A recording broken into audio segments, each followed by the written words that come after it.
Happy 4th of July! It's a new, completely unnecessary podcast for Wednesday, July 5th, 2016, alongside Ian Ferguson. Howdy. I am Pat Contry. Lots of cool stuff coming on the show today. How about Twitch starting a new social eating category? Splatoon's final Splat Fest is coming in July. We have a couple of weird Kickstarter things. The Dreamcade replay? What? Well, at least one weird one. We have the YouTube creators channel, a huge Counter-Strike betting site scandal on YouTube. That's always fun. And your Q&A. But first, we have sponsors to help keep the lights on. ArcadeWorks, the makers of the Omega Entertainment Machine. Hands down the best way to play Neo Geo arcade games from the comfort of your own couch. Sporting a design inspired by the legendary home system, the Omega utilizes the low-cost MVS format to finally put Neo Geo gaming within financial reach. Each Omega ships with the latest Unibios, and the optional virtual memory card upgrade lets players save their progress and high scores. So get yours today at arcadeworks.net. Use coupon code OMEGA now for $10 off the purchase of an Omega Entertainment Machine. Do you like car chases, shootouts, and treasure hunts? If so, then head on over to StarlightComics.com and take a look at our flagship title, Angel the Savage Star. She was a mercenary, now she's the most ruthless and feared treasure hunter in the land. Join Angel and her pilot, Brannigan, as they chase after the world's best-kept secrets and greatest riches. But don't cross her, or you'll find out why they call her the Savage. Whoa! With classic adventures and exotic locales, what's not to love? Read Angel the Savage Star for free.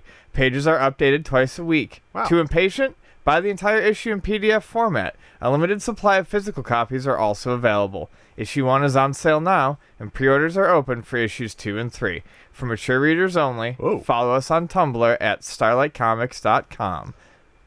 Good old Loot Crate's back in the fold for July.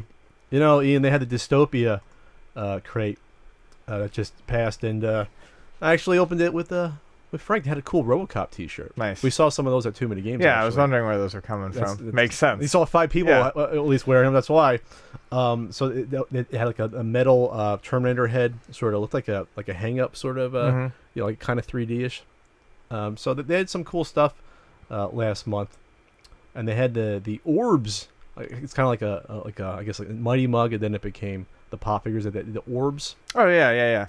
They had an orbs figure in there as well. So yeah, the Loot Crate every month. It's a subscription. The Dorbs. Dorbs, not orbs. Dorbs. Dorbs. Yeah. I guess because they're adorbs. They're adorable. Is that why? Yes, they're like exactly. the squattier, shorter pop figures. But yeah, Loot Crate every month you get collectibles, you get apparel, you get a T-shirt, you get usually a toy in there every month. And it's less than $20 a month. You get 6 to 8 items usually. It's licensed stuff. A lot of times it's exclusive stuff you can't get anywhere else. So it's fun. So July's coming up, and it's futuristic. Neat. So they're gonna have items from Rick and Morty. Cool. You like Rick and Morty? Yes, I do. Futurama. We both like Futurama. That's excellent. Star Trek. New movie's coming out. Mega Man. So that's huge because that's crossover appeal right there. That's crossover appeal with retro gaming. Yeah, that's fantastic. Valiant Comics still doing business. And so you're gonna have a model, a figure, and their monthly tee and pin. So you have until the 19th at 9 p.m. Pacific to subscribe and get that July crate, which is futuristic. So yeah, this is a heads up. Usually when I do the unboxings, you don't. It's too late. It's already out. This time you get a heads up. You know what's coming. You can get this now. Yeah, you can get it. You can get it now. So if you want to get it, go to lootcrate.com/Pat. Enter code PAT, and you'll save 10% off any new subscription. That shows your support for the CU podcast by doing that. Thanks, Loot Crate. Thank you. And hopefully you guys enjoy that one. So, Ian, we were at Too Many Games. Yes, we were. Too Many Games. And there was some drama leading up to the event on your end if you were going to make your flight. yeah, weren't sure if that was going to happen. Gross, horrifying medical issues. But I made it, and that was cool, and it was a lot of fun. My panel on shooters, and we did a retro shooting competition. Went really well. Gave a lot of people cavities with candy.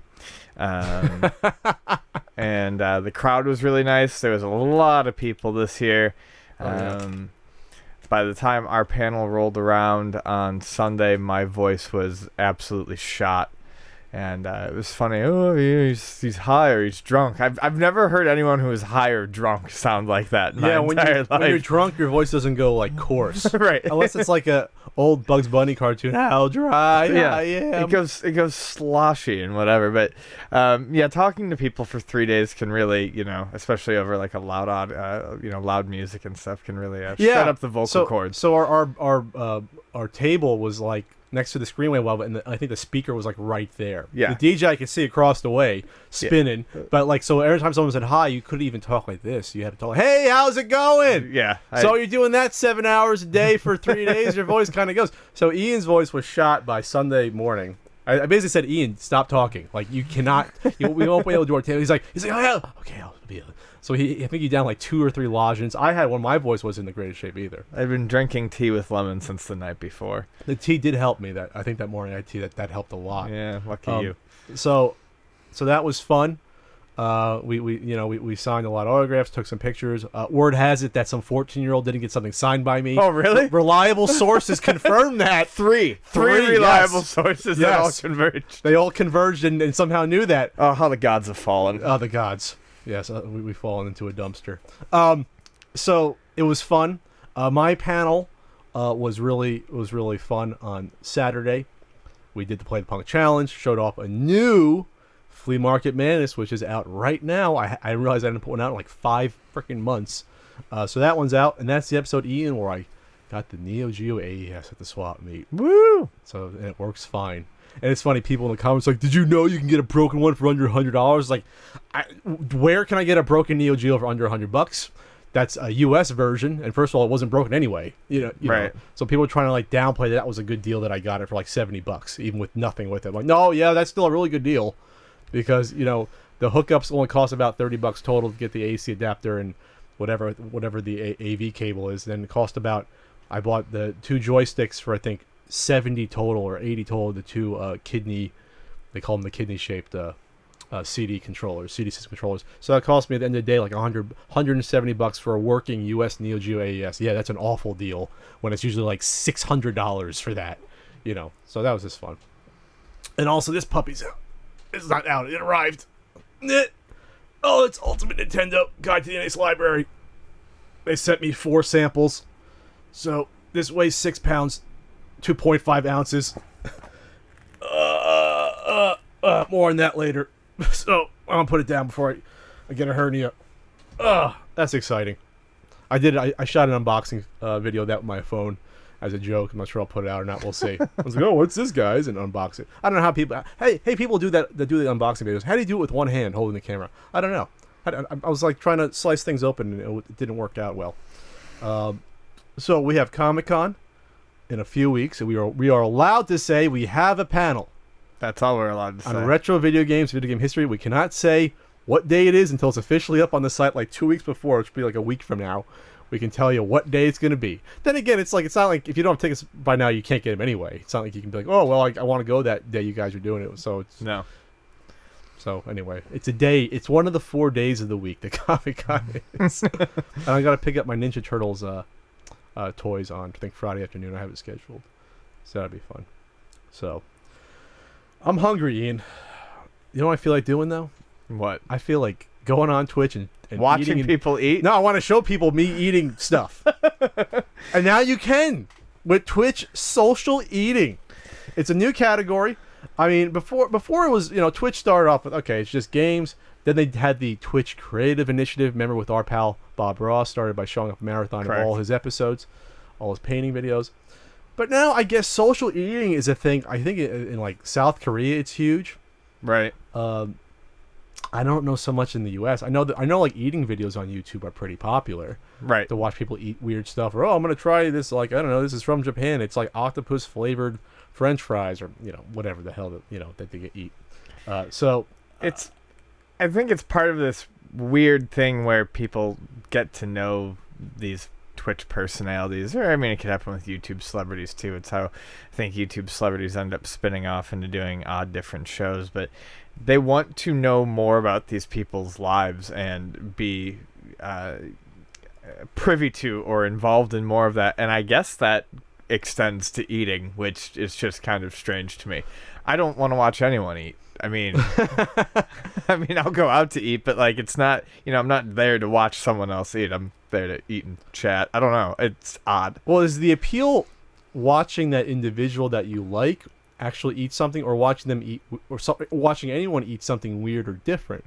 I mean, like, is it all in the display, like having all this food out, and it's like, oh, like, say I have a sushi meal, and so you see the few rolls here, then I have my edamame over here, and it's all nice. Like, I'm trying to get an idea for, like, do you start with the appeal of watching the food, or do you start with the appeal of the person eating? Like, what are people more drawn to?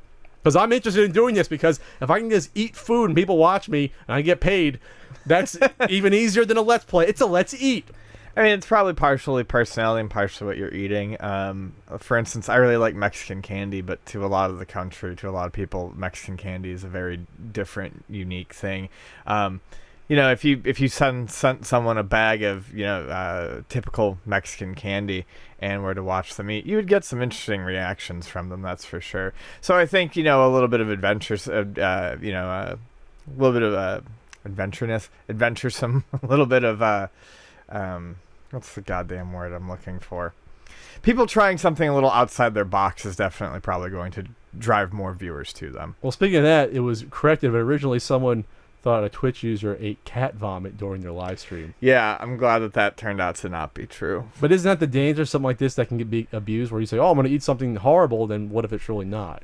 Sure. I'm eating cat food, maybe it's just like, tuna, beefaroni or something.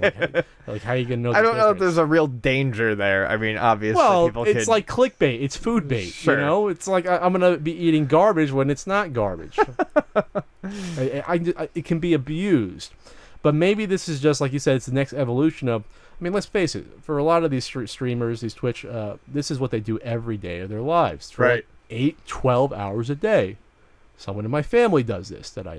That's fairly popular. People be like, oh, who is it?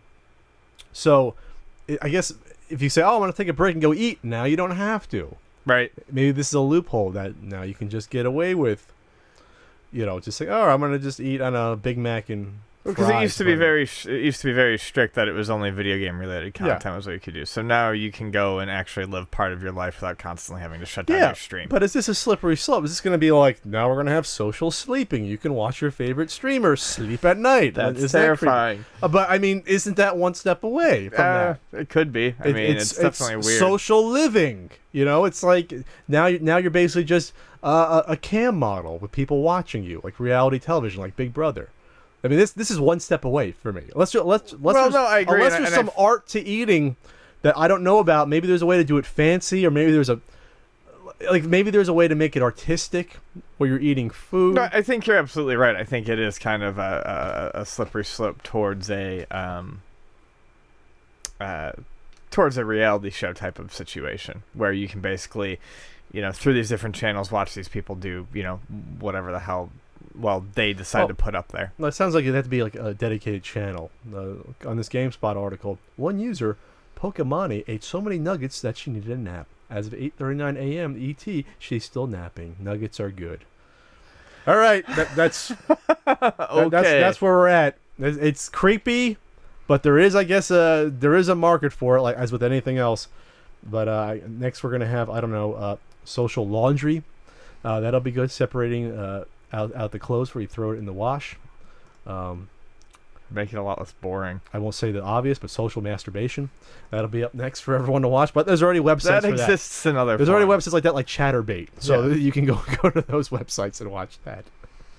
So after over a year of very constant support, Splatoon's final Splatfest is coming in July, on July 22nd, which also happens to be right smack dab during the middle of Comic-Con.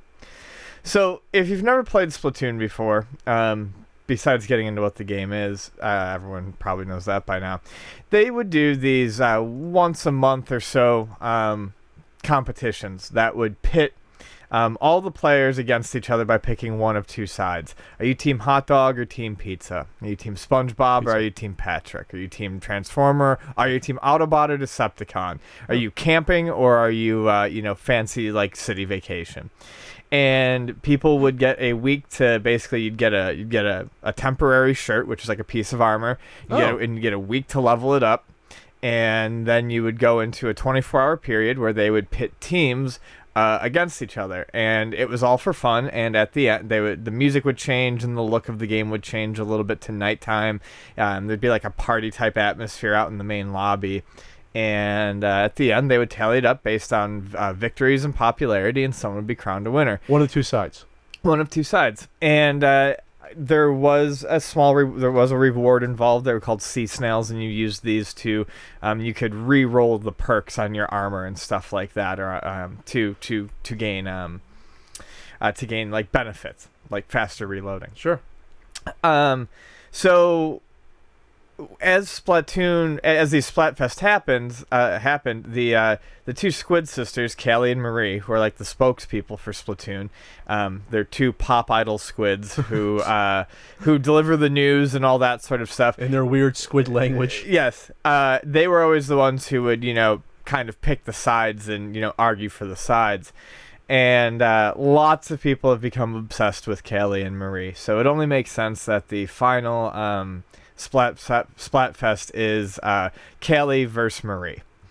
It's kind of sad to see it happen, just because even though a lot of people have fallen off the game, I think, as time has gone on, I happen to know a friend group that very much never ever stopped playing this game. I mean, really only until Overwatch came out recently did people like that I knew start moving away from this. Well, it's been out for a year, right? Yeah, over a year at this point. So I think people kind of a lot of people are crying foul, saying that Nintendo's abandoning the game, or people are misinterpreting it as the servers coming down. The servers aren't coming down. The servers are going to be up, if I had to guess, for quite some time. Even the horribly botched transition to the Wii U, I believe the Wii servers for Mario Kart stayed up for at least like another 6 months to a year, and the NX doesn't even due out until March, so there's plenty of time to go and play Splatoon. These were once a month things, and they were fun, but they weren't the only reason to play the game. Two, I think a lot of people kind of underestimate what probably goes into something like this. A lot of people are like, oh, well, it's just simply just pick two things and let it run. I don't think this is as automated as people think. They have to coordinate different regions. They usually do Europe different, the US different, Japan different. I think they did start mixing Europe and the US together, but they have to tally things, and when this was at its most popular, it required extra server capacity and space because they ran into problems. There's money, there's time, there's effort, there's art to be commissioned, there's things to be done for these. And I mean, honestly, I can't look at it. I mean, it's sad, but I can't look at it as a bad thing. It probably means that the Splatoon team is off to bigger and better things for the NX, and that, I believe, them being, I think they were also the Animal Crossing team. That probably means work on an Animal Crossing or Splatoon 2 for the NX, and that should be exciting. Sure. Yeah, there's work that goes into these. They have to watch the servers, like you said. This isn't. I mean, is there probably little cutscenes and things probably for the matchmaking and? I mean, there's, like I said, there's little like bits of art and stuff that they have to do. There is prep work and resources that they make, and in the grand scheme of things, it may look like little, but it is an extra load on the servers, and it is something that they have to dedicate time to once a month. Sure. So these are some of the past ones. We can do our picks right now. First one, it looks like it was cats versus dogs. We're both cats. It was cats. Yeah. Roller coasters or water slides? I was roller coasters. Well, I'd be water slides there. Marshmallows or hot dogs? I went hot dogs. I think I should go hot dogs, considering that. Autobots and Decepticons, wow, they got... Decepticons. Did you get in trouble for that? I'd be an Autobot. Art or science? I think I went... I don't remember. I think I went art. I think, not that it's hard to choose, I would go art, though. Cars or planes? I went cars. I'd probably go... I might go planes there. Pirates or ninjas? I went pirates. I went pirates, yeah. Burgers or pizza? I'd go burgers. I think I went pizza. Naughty or nice? Come on. Naughty. Yeah. Past or future? I went future. I think I might go past. Pokemon Red or Pokemon Blue? I don't think I was blue. I have no choice because I'm not familiar with the difference of either of them. Snowman or Sandcastle? Snowman. Snowman, yeah. SpongeBob or Patrick? I was indifferent, but SpongeBob thinks Patrick thought mayonnaise was a weapon, so I couldn't get down with that, so I was Team SpongeBob. I think I'm Team Patrick then because of that. I think mayonnaise can be a weapon. Fancy party or costume party? Costume party. I think you got to go costume party. I don't even like dressing up. And early bird or night owl? Oh, night owl. Night owl. Come on, not even a choice there. So it seemed like they did something fun for a year. Yep. And for everyone who cares, because Pat has no pick, but I'm Team Kelly 100%. So is there a difference between the personalities a lot? Oh, this is going to be brutal. Is this going to be brutal? Is it going to be like 50-50 about, you think? No, I think, I don't know. It seems like Marie has a slightly higher fan base, but never once in the history of a Splatfest have I seen words be slung around the way they are over this one. Really? This is divisive. Nintendo did the right thing by holding this one off. This is gonna be the time where they're glad there's not in-game chat with each other with voices, because people be cursing each other out over their favorite Pop Idol Squid. Yeah, Pop Idol Squid. Did they have an album they were put out for these two? There's some music, and the new Kelly and Marie amiibo that come out because the Splatfest will be ending. The Kelly Marie amiibo will actually turn the square into what it looked like for Splatfest, and they always put on there's like a little concert going on in this corner where they do songs and stuff. And actually, they did a hologram concert in Japan, and they're doing a hologram concert in France for the Japan Expo. Really? Yeah, so they're big. Yeah, the Squid Sisters are not small time. This could this probably be with the Wii U the biggest first party property, new one that came out? I mean, absolutely, without a doubt. There's no question. I mean, these are going to be next Smash Brothers on the NX will probably have these sisters in it. If it doesn't have the sisters or at least Splatoon characters in it. Oh, absolutely. All right, good on Nintendo. And like Ian said, the game's not going to die out. People will still be playing it, and you'll see a new one on the next console within a year, probably two. This was interesting. We've been talking about Sonic a lot lately. 25th anniversary. We talked about it on the live CU podcast at Too Many Games. At Comic-Con, there's going to be, I think, some event. I'm going. Are you going? Bonnie and I go to all of them. They're actually pretty fun. They're fun there. Are they usually right down the street from Comic-Con? They're at House of Blues. There's usually free food, free drinks. The cheesy bands like Crush 40 who like do the music for the modern Sonic games put on like live performances, and they usually announce like some games. The game announcements in the past have usually always been the least exciting part, but I think people are really hoping for something quality to come out of the House of Sonic at this point. You think that for the 20th anniversary they would have had something lined up ready to go, but I guess not. But so the chief brand officer spoke with Sega, this MCV, not totally familiar with who they are, about Sega's plans for Sonic, saying that it's the company's intention to elevate the character to entertainment icon status, saying we are really focused on turning Sonic into an entertainment icon, not just a games icon. We want to go across all platforms and elevate his status even further, which explains why we were doing so much. Sega is really, as of this last year, putting a huge emphasis on quality. So, besides the new game that will be out probably next year, there's a planned Sonic movie, which is blending CG and somehow, for God's sake, live action. Don't really want to know how that's happening. And that's going to be produced by Sony Pictures, coming out 2018. The new Sonic game is going to be 2017. And then the next Sonic game, Sonic Boom Fire and Ice, is going to be on 3DS this September. This isn't the one they're announcing. But that's the follow-up to the critically lambasted original Sonic Boom. They did one for the Wii U, and they did one for the 3DS. I can't remember what it was called, but it got really, really poor reviews. There's also the whole Sonic comic lineup, which supposedly is actually fairly decent right now. I don't read them, but Bonnie does. So the one game coming out on Sonic's anniversary may not be that good because but the one they announce on his anniversary may be okay. That'll be the okay one. Let's hope so. Point. We can always hope. And of course, like we discussed at Too Many Games, they have the Sonic Humble Bundle out right now, which is it out still? I don't know. I have zero interest in it. So what do you think, Ian? Is there a possibility that Sonic can be an entertainment icon? I feel like if that was going to happen, it would have happened in like '94. I mean, if he was really going to transcend and become an entertainment icon, I mean, what they're talking about, I mean, is Mario technically even reached what they're talking about? And if Mario can't do it, I don't think Sonic's going to do it. So Mario is undoubtedly a video game icon, but is he an entertainment icon? Movies, no. Cartoons, music videos, cheesy thing from the past. I mean, that we love. I don't see him in a Nicki Minaj music video. No. So I think Entertainment Icon is shooting a little too high. Yeah, it's strange because, yeah, like you said, Sonic was for the forefront, a huge mascot, neck and neck with Mario, if not a little bit bigger, for about 3-4 years, up until, like, you want to say even 96, 97, started falling off. Of the Dreamcast, they were still using him front and center, 99, 2000. Yeah, but they skipped him entirely for the Saturn. I mean, Sonic was in a weird place ever since Sonic 3. Let's put it that way. Sonic CD wasn't that good? That was before Sonic 3. Oh, it was? Okay. Yeah. Okay.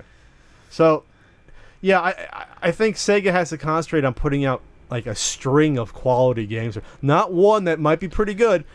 How about 3 or 4 games that are good enough to win back the goodwill that you've thrown away the past 15 years? And we covered it about a year ago about them saying once again, we really want to get back in the goodwill of the Sonic fans. And here's a year later, and they're still talking about we're going to get back. Well, then fucking show us how you're going to do it. And yeah, you guys do give out some really tasty free drinks at these Sonic events, but it's going to take a little bit more than a fucking stiff vodka Red Bull to get me back in Camp Sonic. I hope just that it'll be poetic justice if the game comes out and does poorly, and you see a shot fired from Mighty Number 9 on Twitter at them. So it's see, it's not as easy as it looks, huh, Sonic? Yeah, that'd be funny. I actually, when I went back home, I visited my parents on the East Coast, and I found I got it for my sister for her birthday, but she didn't want it. The plush Tails doll from it probably came out in '95. I think it's actually worth money. There, you can ask Vani about it. She'll tell you how much it's worth. So I didn't take it back. It was sitting next to my Cabbage Patch Kid, Marky Stevens. Well, there was no room for him. I took a picture with him. I'll show you later. Marky Stevens. I love him so much. Anyway, so the whole point is that even at that point, even Pat liked Sonic stuff. Mm-hmm. But even then, he wasn't an entertainment icon. Even then. I think, yeah. Oh, Marky Stevens. So the My Nintendo Rewards program is continuing on. Just yours. Just mine, not yours. Just the My Nintendo. Mine. All mine. Nintendo Rewards program is carrying on, and it's rolled over with some new offerings that you can buy with the coins that you get using digital purchases of video games or things that you can earn via, currently only Miitomo, but I'm assuming it will branch out to the other mobile ones that they're using. Miitomo, you get the gold coins for answering the questions, is it? You get gold coins for download for digital download titles. Okay. And then platinum. I don't even remember how this works, and this is the problem. It's really kind of poorly thought out. I can't imagine. It does not seem like the retention for Miitomo was very high. I'm putting it on for the first time right now in about 2 months. I thought it was pretty enjoyable for what it was at first, but I have a tough time keeping up with more than one type of social media. And as fun and nonsensical as Miitomo was, I couldn't log in every day and just answer these questions over and over again. No, it's like homework. Yeah. It's like, oh, well, what's your favorite food? It's like, oh, I got to answer that again. Did I answer that last week? And it seemed like a chore to me to constantly do it. The gold coins are the ones that I believe were only available when you did digital purchases. Unlike the old Club Nintendo, there is no reward for physical purchases. Fuck you if you want to buy the game physically. You only get a goddamn reward if you download it. So, I mean, there's some decent games on here. Metroid 2, Wario Land 3 is available now. Donkey Kong 3 for 40 gold coins seems like a fucking joke. Is that too hefty? For Donkey Kong 3? I'm not talking Donkey Kong Country 3. I'm talking Donkey Kong 3. Oh. Yeah. Well, it looks like that's their price range for all the NES and Game Boy era games. Mario Kart 8 DLC pack, which is kind of cool. But then a lot of these are like, you get like a percentage off of what you're buying. 30% off Earthbound Beginnings, 30% off Legend of Zelda Ocarina of Time 3DS. With your 50 coins, the problem is these are things that, and we kind of already discussed this, I believe, but these are things that, even with the discount, it's like, why not just go out and buy a used copy of it that you can probably find for cheaper or reasonably similarly close to that price? As neat of an experiment as Miitomo was, I think for this My Nintendo Rewards program to really take off, they're going to have to hit big with something else that's going to last. And I really think people were upset because they were really hoping for some sort of game. You know, I mean, there's almost no game to Miitomo other than the Plinko style. Yeah, the Plinko Pachinko style thing. What they did, which was kind of cool, was they surprised everyone with a social network, and people realized that they had plenty of social networks already to pay attention to. So, so the coins I'm getting here, I trade them in to play the game that I can win these for. Then is that what it is? Not exactly. Oh, Jesus! I've already forgotten how it works. Like I said, all I know is that the gold coins are ones that you get for downloading, doing. These are downloads. Miitomo coins, not gold coins. So Yeah, that's different. Okay. And you get game tickets that you can win these coins. No, that you can use to play the Plinko drop game. See, it all makes perfect sense. It all makes 100%. Oh, I got an 8-bit link tee though. Okay. I was waiting for a decent shirt. So this is the least informed we've been on something in a long time. Well, that goes to show you, I guess, how poorly Nintendo's done against so the word. Yeah, the platinum coins, I believe, were the ones that you got for doing like certain things, like logging into your My Nintendo account every week, which I did, twice. And those are the ones that get you the cheaper discounts off of certain things. So basically, it's gold coins are the most valuable. Oddly, the platinum coins seem to actually be less valuable than the gold coins, and then you just get the actual Miitomo. Well, you get the My Nintendo missions. That's how you get the platinum. Yeah, right? exactly. Okay, and those are the ones that are offering you like 50% off Mario Party Island Tour at 300 platinum coins. Let's see what the missions are right now. Link Miitomo to a Nintendo account, you'd get 100. Let's see. Add a friend using the face-to-face method, 100. You've done nothing with this program, so what it's showing you is all of the starter ones. Oh, okay. I've given 3 entries in one day. Maybe I haven't. I've never done that. Long story short, if you're still playing Miitomo, they've rolled over all your rewards, and go check them out. I think Nintendo has a lot of work to do on this program. Do you think if they get more interactive games with Miitomo to work towards some of these discounts, that could be first step I think in that if they direction? can incentivize you to keep using the program a little bit more, like giving you a game that's free to play that you might bite into every once in a while and get something back in return from them or whatever, I think that the program might stand a better chance. It's still nice that Nintendo does something. People forget that other companies don't really do anything like this. But it's certainly not nearly as cool as what we once had with Club Nintendo. Lawsuit around Ian's favorite current game, Overwatch. It's cracky. All right, so Blizzard's coming after this company. It's called Bossland, and they also in the past were sued over World of Warcraft buddy bots, which I'm not sure what that is. I'm guessing they're always like friend bots that help you out. Probably. To fight. So Blizzard's coming after them for creating this Overwatch cheat. Like somehow it's a subscription. It's a cheat tool. You pay a subscription to use it. I'm sure it authenticates it whenever you try to launch it. It's called Watch Over Tyrant, and it allows you to see the location of all the enemies and their current health at any given time, which of course gives you a huge advantage in a team-based objective or team-centered objective-based first-person shooter. And they are suing for damages due to a number of things. $10 million. It's goodwill and reputation. But what they're actually seeking damages for is the harm caused to the user experience over the initial period where this program was being used heavily. Because if there's one way to immediately get people to not have any interest in your game, it's to have them get their ass kicked and have them get their ass kicked unfairly time and time again by people who choose to pay to do it. And we've talked about it before. I have no idea how anyone finds this fun.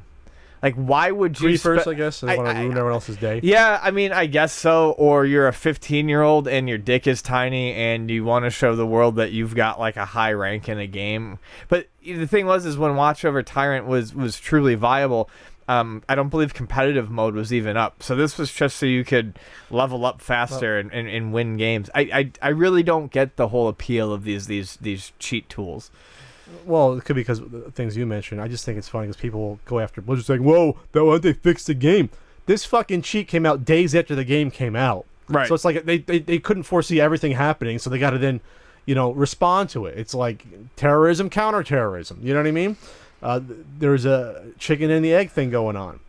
So they will deal with the people using these. They just have to figure out how, and then they'll implement it, and then wipe out the people using this. They can do it. They just need time. They'll be banned, and I mean, I'm fairly certain that Blizzard has already stated that cheaters on this will not be tolerated. It's already been stated that bans have already gone across to people who have been using the cheat devices, and Blizzard is taking a basically zero tolerance policy to cheating on this game. This is their baby. They've been working on this in some way, shape, or form or another, even back when it was, kind of a soon-to-be failed MMO called Titan that never made it off the ground. They've been working on this for a decade. They're not going to let a bunch of cheaters come in and ruin the game on day one. They're just not going to fucking do it. So I guess the one caveat here is that legal action was filed in California, and this Boss Land company is in Germany, so they think they have no jurisdiction for it. So how much could they actually bring a civil suit to them?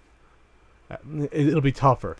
Right. But they can still put pressure on all the users. They can ban players. They can ban players, and then, hell, if they wanted to, they can make example out of, it'd be shitty, but they can make example out of players for breaking the EULA and go after them individually. But they won't do it, though.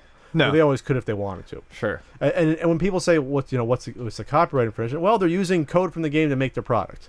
Sure. Yeah, and exactly. You can't do that. You're basically reverse engineering the code to figure out how to interact with it. So Blizzard said, we will continue to aggressively defend our games and services within the bounds of the law in an effort to provide the best possible experience for our players. We want to use this as an opportunity to remind players who might not be aware using bots, such as those distributed by Bossland, to automate gameplay in our games will result in a loss of access to those games. So you're gonna pay for your subscription to this cheat. You're gonna pay for the game. You're gonna be out of money for both, basically. Right. So just don't be an ass. Just have fun. Play a fun game.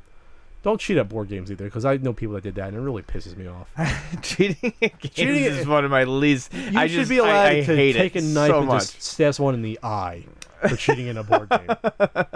That seems fairly. I think that's fair. All right, fine. Right in the eye, right in the old goddamn eye. So let's talk about a Kickstarter project that's currently in the works called Dreamcade Replay. Universal Vintage Gaming Console By Dreams Arcade Inc. So what this is it's basically a mini computer that is focused on running games from the vintage systems like the Atari and the Coleco, all the way up to, I believe, PlayStation 1 is about as high as they're going to get. And it comes with a series of it comes with a bundle of licensed games, and then it comes with means to access and obtain other games, most of them for free, sometimes at a cost. The interesting thing about the Dreamcade Replay is that they're offering it in 3 different physical formats. Mm-hmm. The first and the smallest one is the Dreamcade Replay Classic, which is a small-looking Atari-type system with a controller that they would like to put out at the Kickstarter price of $289. $289 with a shitty-looking controller. $289. The Dreamcade Replay Mobile, which is like a 15-pound like mini arcade machine with an 8-inch screen. 8-inch IPS screen. It looks like a little mini arcade. Has player 1 and 2 buttons and has 9 buttons on the front and a candy. What are those called? The HAP controllers with the candy button joystick. It's arcade buttons. Arcade. Oh, I mean the joystick. That's a Japanese ball top. Ball top. Okay. No, Candy Cab is something different. That's going to be at the Kickstarter price of $599. Woo! And then there is the Dreamcade Replay Arcade Edition. For the real arcade lover, it has a trackball integrated in, the same joystick and button setup, and that one's going to be $399. I have some doubts about the product. First of all, the included games, the license bundle, is kind of what you would probably hope not to get, but what you should probably expect if if you're used to these things at all, you're going to get a lot of Atari licensed games because it seems like it's really easy to license old Atari games. So packed in, you're going to get Ms. Pac-Man, Asteroids Deluxe, Centipede, Crystal Castles, Major Havoc, Missile Command, Pong, Red Baron, Space Duel, Super Breakout, etc. And then you're going to get a suite of casino games, and then some 26. Those were arcade ones. Basically all the Atari. They had an Atari 100 pack. These are the games. I think. And then you're going to get a bunch of 2600 games. So you're going to get Atari arcade games, you're going to get 2600 games, and you're going to get some casino games, and you're going to get some clones. I'm not sure how they had the permission for the clones. Yeah, I'm not sure either. Donkey Kong Jr. Ugh, now you're getting in touchy territory. Yeah, Mr. Driller, Ghouls and Ghosts features same gameplay with slightly different graphics and sound. And then there is going to be a method to which you can connect it to the internet, and you can go searching for games and add them to your system. Sure. It was before that though. There's an SD card, micro SD card, a USB drive to also put your own ROMs that'll be into this GUI that you can select and play these. Sure. Different, I guess, emulators that'll be built into this system. Right. But this is the troubling part to me. Go. Well, no, take it. Oh, okay. So they're offering this service on their website called Retro Reload. It's at dreamarcades.com/replay, where you could literally search for ROMs from NES, Super Nintendo, N64, Genesis, Atari 2600, and right now it says other systems are disabled. So I pick a game, Ian, any game on those systems. Let's go with Quackshot, Donald Duck. Quackshot. You had to pick the one. Oh, it's not Genesis. Quackshot. That one's not found. I'm just going to say I'll pick one. I'll pick Rolling Thunder. You hit Rolling Thunder.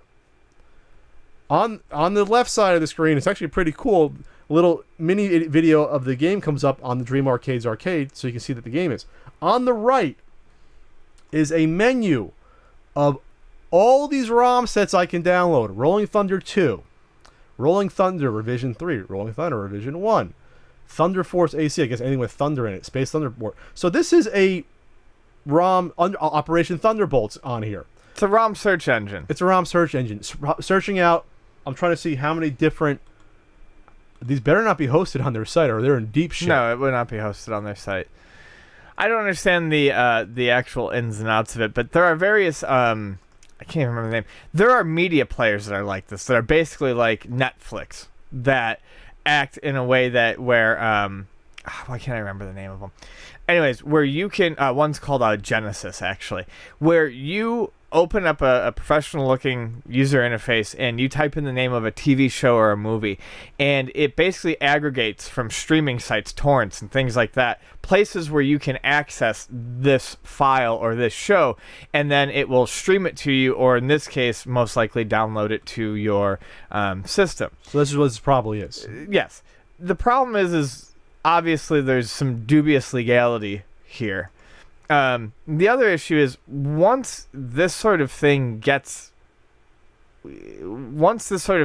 really kind of in the know and people start to know about it, these links start to get shut down really, really quickly. So my question is, the usability of this service and the longevity of this service is, in my opinion, highly questionable, having been a person who has messed around with similar services in the past to see what they do, and realizing that eventually you get to the point where they're basically non-usable. Wow. Yeah, it says games. It says on the Dream Arcade's replay site, games provided via public repositories, that can be a myriad of ROM sites. Yes. Including the nonprofit Internet Archive, archive.org. I know there's a bunch of ROMs on there. The internet's largest public library. A lot of work went into this interface though, because like all the ROMs come up with a moving image, like a GIF of what the game is as an example. Sure. So it's actually very sophisticated. Like if this was an actual ROM site, this would actually be useful. You can see what the games are. The problem is linking this to their product. That's the issue. Right, and I think that's going to be the bigger issue. There have been a lot of set-top media boxes that kind of do the same thing that this does, only with media. Only they would, and you could use a similar program with those, but they would never actually make that public handshake. Sure. You know, they would do what this is doing and talking about the bundled in games that you can add your own stuff, but they would definitely, it seems like, steer away from mentioning this sort of service, because once you start mentioning this sort of service, like, I mean, you're obviously entering a legal gray area, or, I mean, if not black and white area. Yeah, at this point, I don't think it's gray. If you're providing a product, basically saying, well, we have this service that you can easily just get all the games for free illegally, that's where the jump is made. It's not just providing you with the product that you can use it for that, it's providing the means to get right. I mean, my opinions on emulation are fairly well known, as are yours, so I'm not trying to necessarily villainize these people, but I don't think that this is a very smart idea. No, it's not smart at all. I mean, it seems like a bad business idea. I'm not even talking about the cost of this thing. Well, especially for the Dreamcade Replay little Atari little thing, $289. It's a lot for a Raspberry Pi machine with, like, looks like a mini Atari 2600. And then, you've got the Dreamcade Replay with the one set of controls, yet it's advertising, it's showing a fighting game on there. Doesn't appear to be any way to link these if you could even find someone else who had one. A lot of these games that are better with these arcade sticks are fighting games. Excuse me. Where's the fun without a second player? There are similar arcade machines out there that do similar things in a similarly legally dubious manner but it's not with the internet. You just you put the ROMs on a card or whatever. But they have the two joysticks, the two button setup. They're roughly the same size. They have a nice screen, and they're only fractionally more expensive than this and offer basically the same thing with a set of second player controls. I feel like there's certainly a market here, but I feel like the price and the marketing of it is a little questionable. It's a very slick presentation. Did you see the video? Yeah. Uh-huh. I hate to bring it into this. The first thing that comes to mind in the slick video presentation shows a family sitting down and playing this in front of a TV and laughing and having a good time, including a little boy and girl. Guess who wanted to do that with their marketing campaign? Yeah, it's true. The good old Caligula Chameleon wanted to do that. So it looks like in this, the quality of the products I can't even question. They could be good, they could be bad. But yeah, it's just the team linking it to an emulator download search engine. That's where it could be troublesome. So. Yes. All right. Well, I mean, we're probably going to give him a boost by putting this out, but we'll see if it hits this goal. I'm not sure it's going to hit the goal, but we'll see. So Capcom came out and a few weeks ago during E3 released a demo for Resident Evil 7, and it got a lot of people excited. It's Capcom trying to make Resident Evil PT. It very much is. It was a fun little demo, but there's no way to doubt. There's no doubt about it that they looked at PT and said, "We need to get some of that going on with us right now. We need some of that excitement that PT had at one point." Well, because the demo is from the first person, like PT was. There is no real action you can take except for to examine certain objects. There's no weapon, no nothing like that. There's a very small inventory you can pick up. But the amount of interaction is very minimal, and basically it walks you through a very atmospheric experience of going through with a house and a reporter, and shit goes bad, and you have to try to escape the house. And, after about 20 minutes of playtime, you think you're about to escape the house, and someone grabs you from behind and says, "Welcome to the family," and punches you in the face, and everything goes black. Bunch of weird things happen during the demo, one of which involves a set of like mannequin dummies. But at one point you can find an item in a drawer, and it's a mannequin dummy finger, and there's no apparent use for it. At the beginning of the demo, it simply says "escape the house." And at the end of the demo, you leave the house and you get pulled in by a guy and you get punched.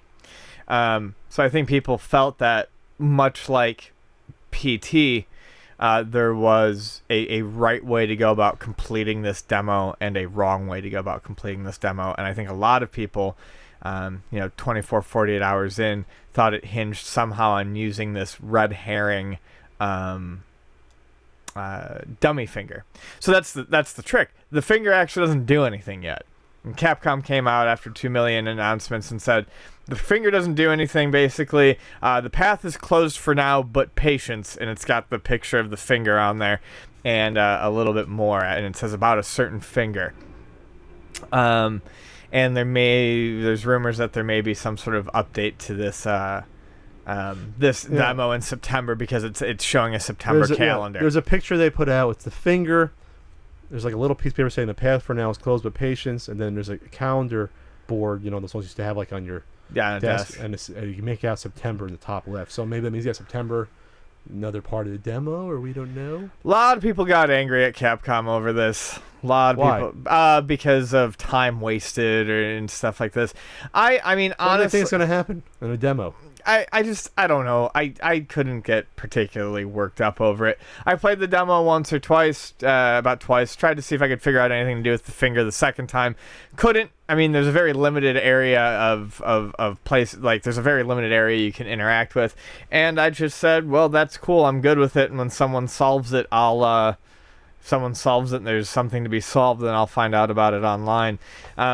People got upset and said that Capcom was wasting their time and misleading, and I don't know. Frankly, it's a demo, and I mean, I don't want to say Capcom trolled you. I mean, that's what happened, and there's been other games where they put items in it that aren't useful. Right. I think well, lots of games have red herrings. As a matter, I mean, especially old PC adventure games, which is, I think, why in part I'm not really all that upset over it. We're used to this. You just get used to the fact that there are items that mean nothing. I think what bothered them was that it went so much for a PT vibe, and that there's almost no items to pick up in the game, that they kind of assumed, well, if I can pick this item up, there must be a use for this item somewhere. Oh, God. And I think it was a matter of expectations over what actually happened. They wanted so badly to compare it to PT that they were like, there has to be some sort of secret that we haven't figured out yet.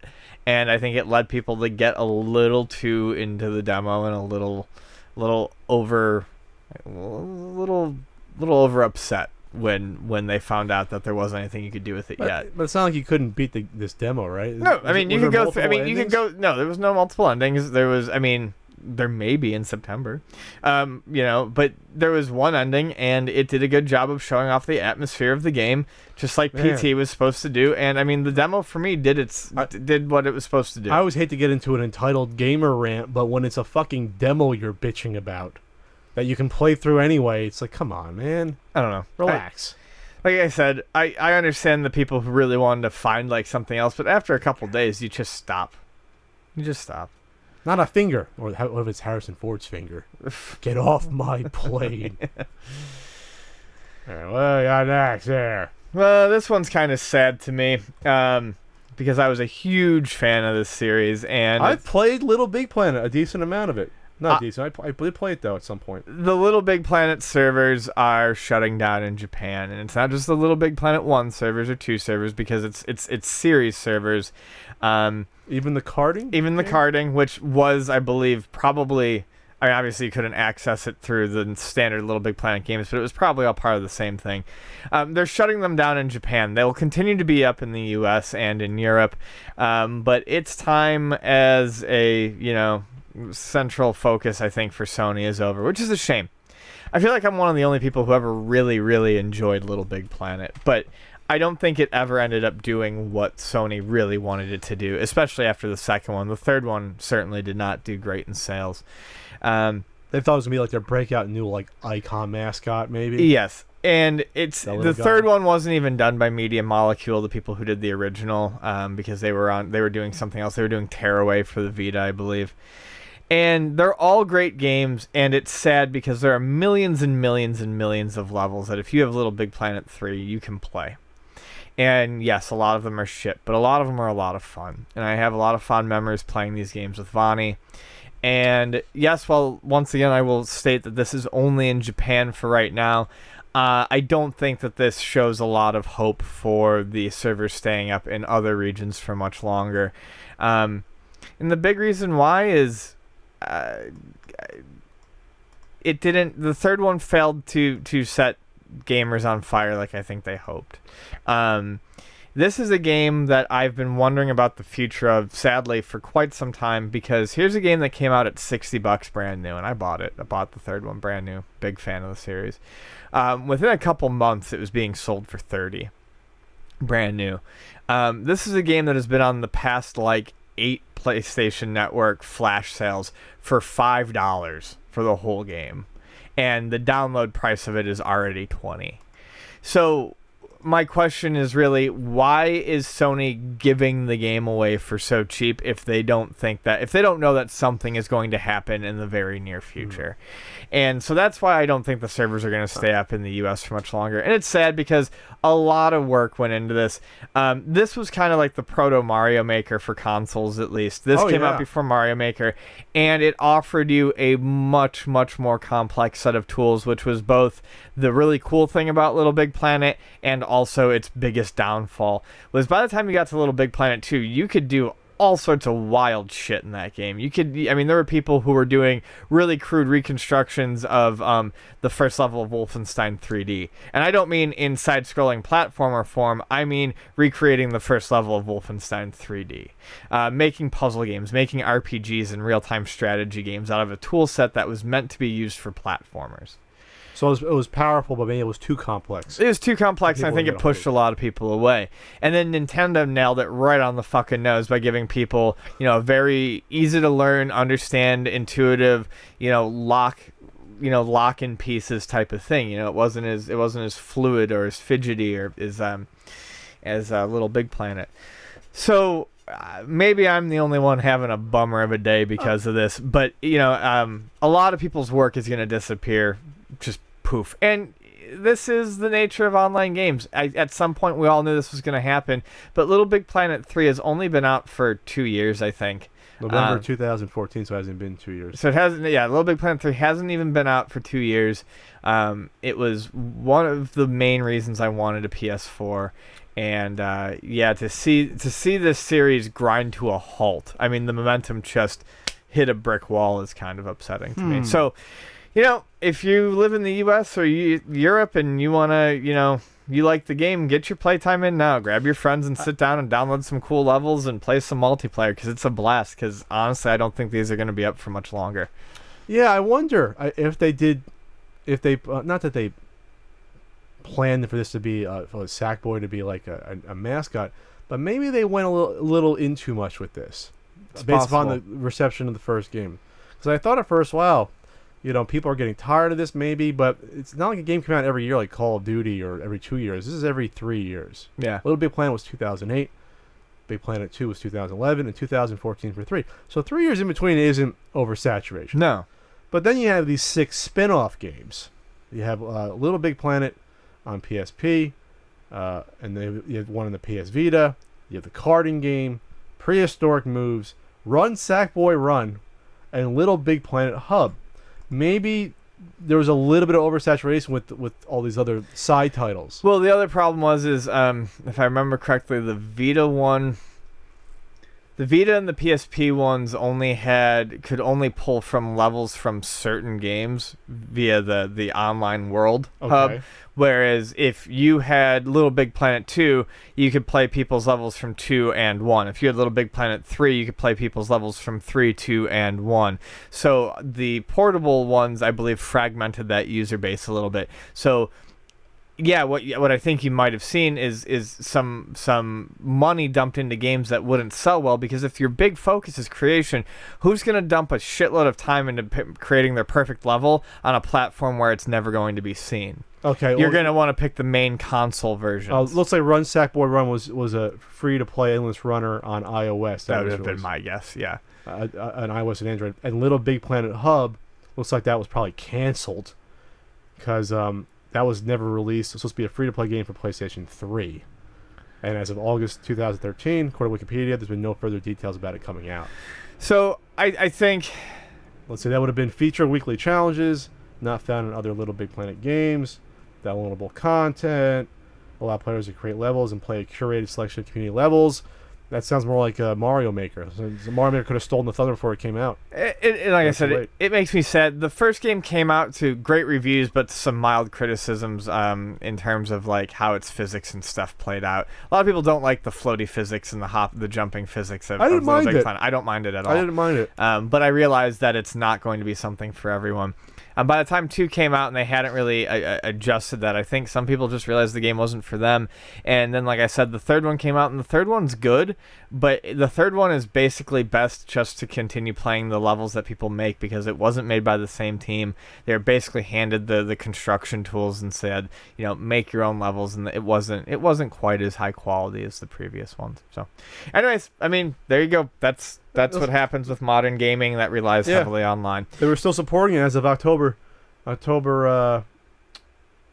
They released the Back to the Future pack with outfits and hoverboard and stuff, so they were still supporting it. God, that's a long time ago, though. Actually, now that I think about it, I mean, October. I mean, they used to put out costumes and things for this game on like a monthly, if not weekly basis. Well, I just searched.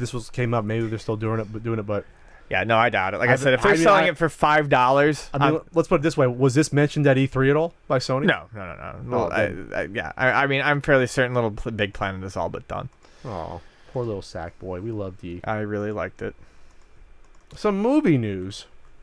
Before, thankfully, Marvel Studios / Disney came to the agreement with Sony Pictures to have Spider-Man cross over and be in Captain America Civil War, and now have Spider-Man Homecoming on the horizon coming out in 2017 with Michael Keaton as the villain.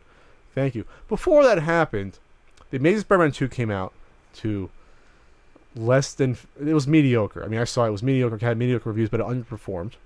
Mm. But along the way, Sony wanted to create a Spider-Man cinematic universe. They were going to go off the fucking rails and do at the same time developing a Venom movie, some Spider-Girl movie, an Aunt fucking May movie somehow, a Sinister Six movie. Not Spider-Man 3, a Sinister Six movie. Yep. And might have been one other one where after Amazing Spider-Man 2, no one wanted to see any more Spider-Man movies from Sony at all. Right.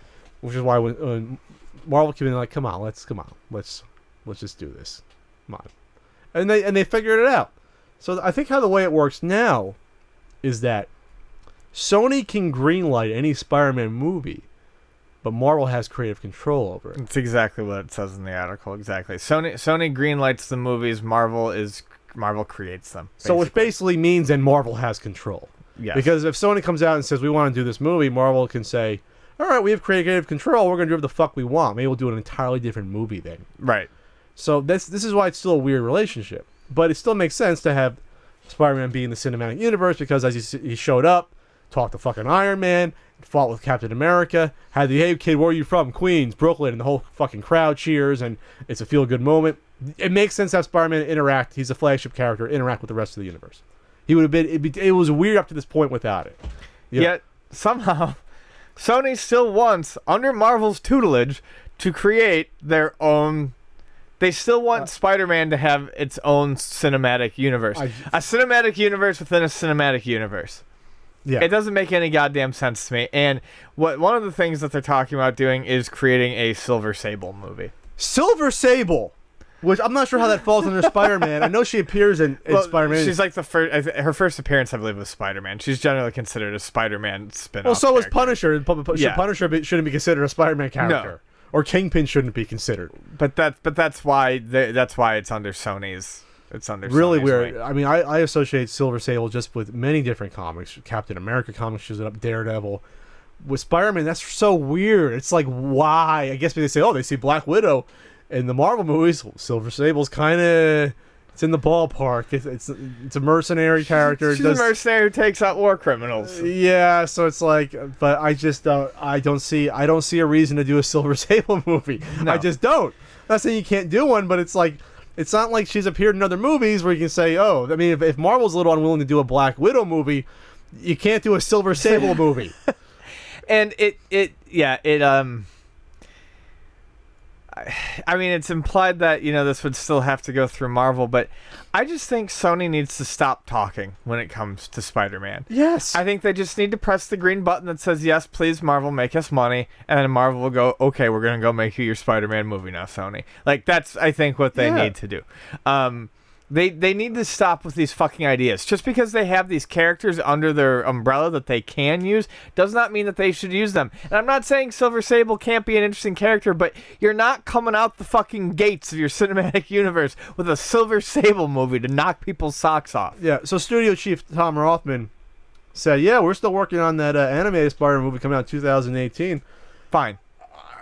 But I'm sure Marvel's not happy with that. No. Even though they're going to have creative control, it's like, whoa, we're trying to do our own thing. You're going to do an Spider movie in a separate universe that's animated. I'm like, what's like, yeah, you know, we just had a movie come out the year before Spider-Man. We're probably going to have a sequel come out in the next year. It's like, yeah, you're kind of playing with fire here now, Sony. The reason why the Marvel Cinematic Universe works is something called cohesion. Yes.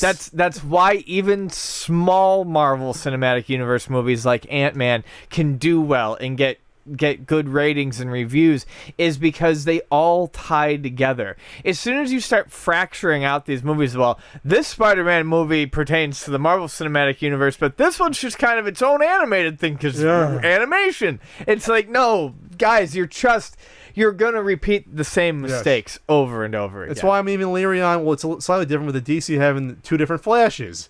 The movie and TV, that just tears my insides up, and it shouldn't. Right. You know, but then they even said a few months ago that they still want to do a live-action Venom movie. This is before Civil War came out. Yeah. Now, I'm sure Marvel's like, calm down, Sony. Calm down. Let the adults talk, please. You're going to make a ton of money still with Homecoming and probably 3 or 4 Spider-Man movies in the future. We can have Venom in a future movie. But, all right, buddy? All right, buddy.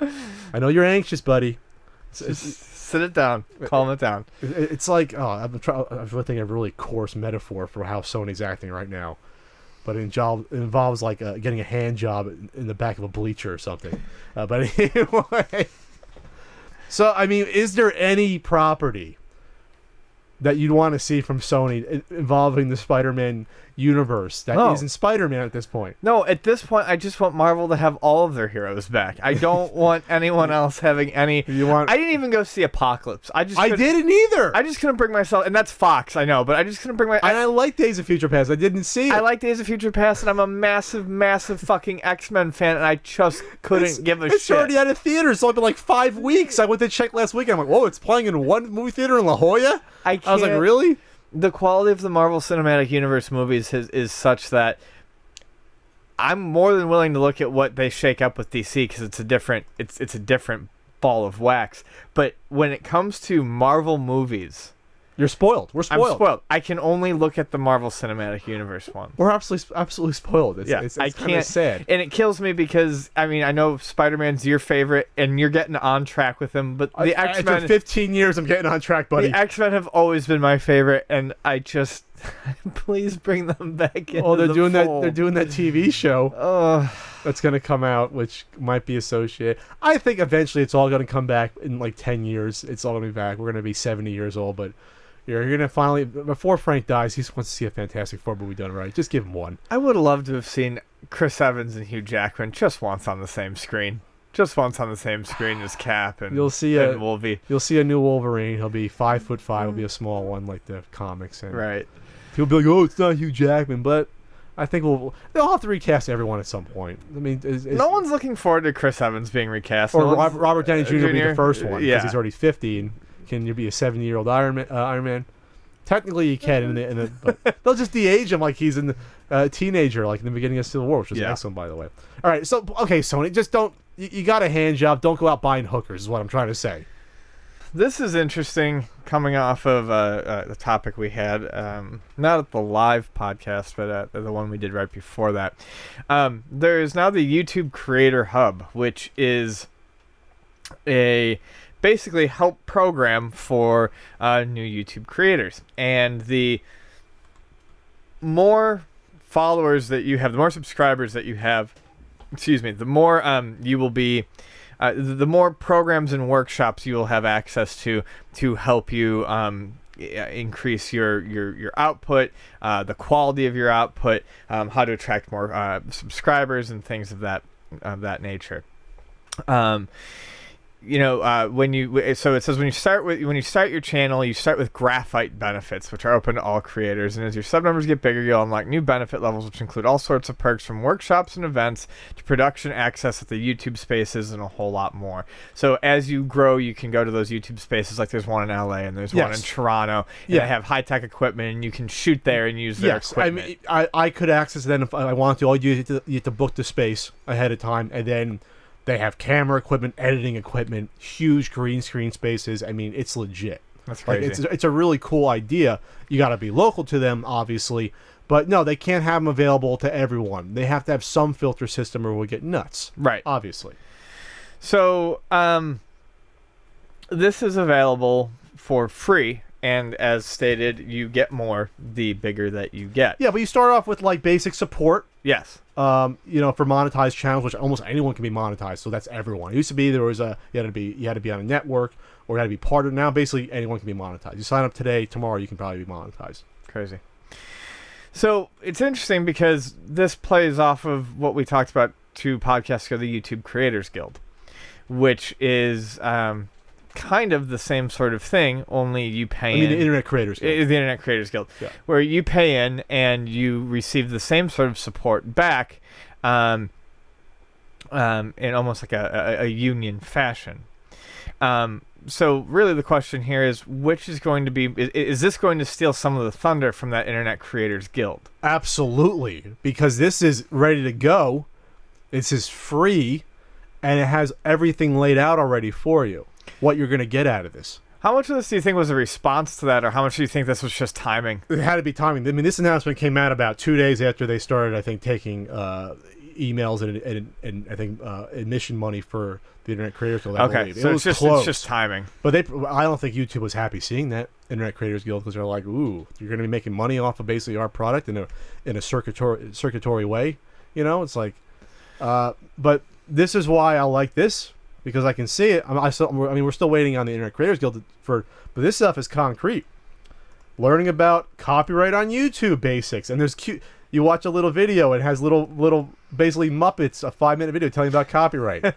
I mean, it's cute, but they have the content ready to go here for you to access. How to submit a copyright infringement notification, how to submit a counter notification. I guess if you have to counter someone, retracting a claim. It has it laid out for you, with all these clickable links. Copyright strike basics. What is a content ID claim? How content ID works. Checking your account status. These are concrete learning tools right now that I could go into and look at. How to keep your YouTube account in good standing.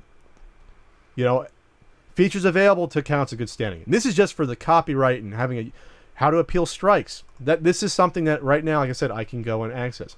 There's free music and sound effects through this program that you can download and use. So we wouldn't have to worry about copyright or people doing content ID claims for that. That's pretty cool. Yeah, it is. This is the Academy part of this Creator Hub, I believe. This is all the free. This is the graphite level.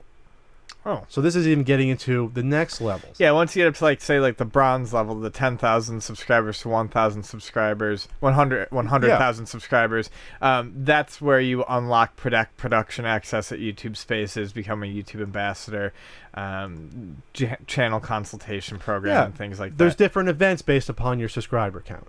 You have access. I mean, at the 0 count, looks like there's still events you can go to. But then you can filter on different events. You can go at different locations.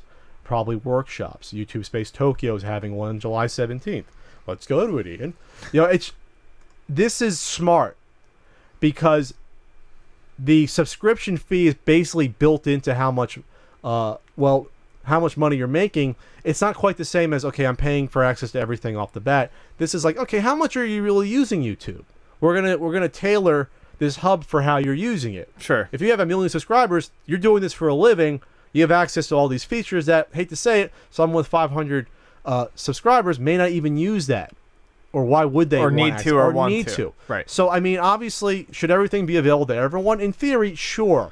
But then again, that might be tough in terms of infrastructure, in terms of building it out for everyone. Well, I mean, strictly from an infrastructure standpoint, it's hard, and it also puts a little fire under the ass of people who really do want to do this as a living. Sure. You want access to these YouTube spaces, then put in the work, get yourself up to the 10,000 subs, and then you can. So there's 4 levels: graphite for everyone, opal, bronze, and silver and up. So opal is 1 to 10,000, which makes you can join a creator day to meet and learn alongside other creators.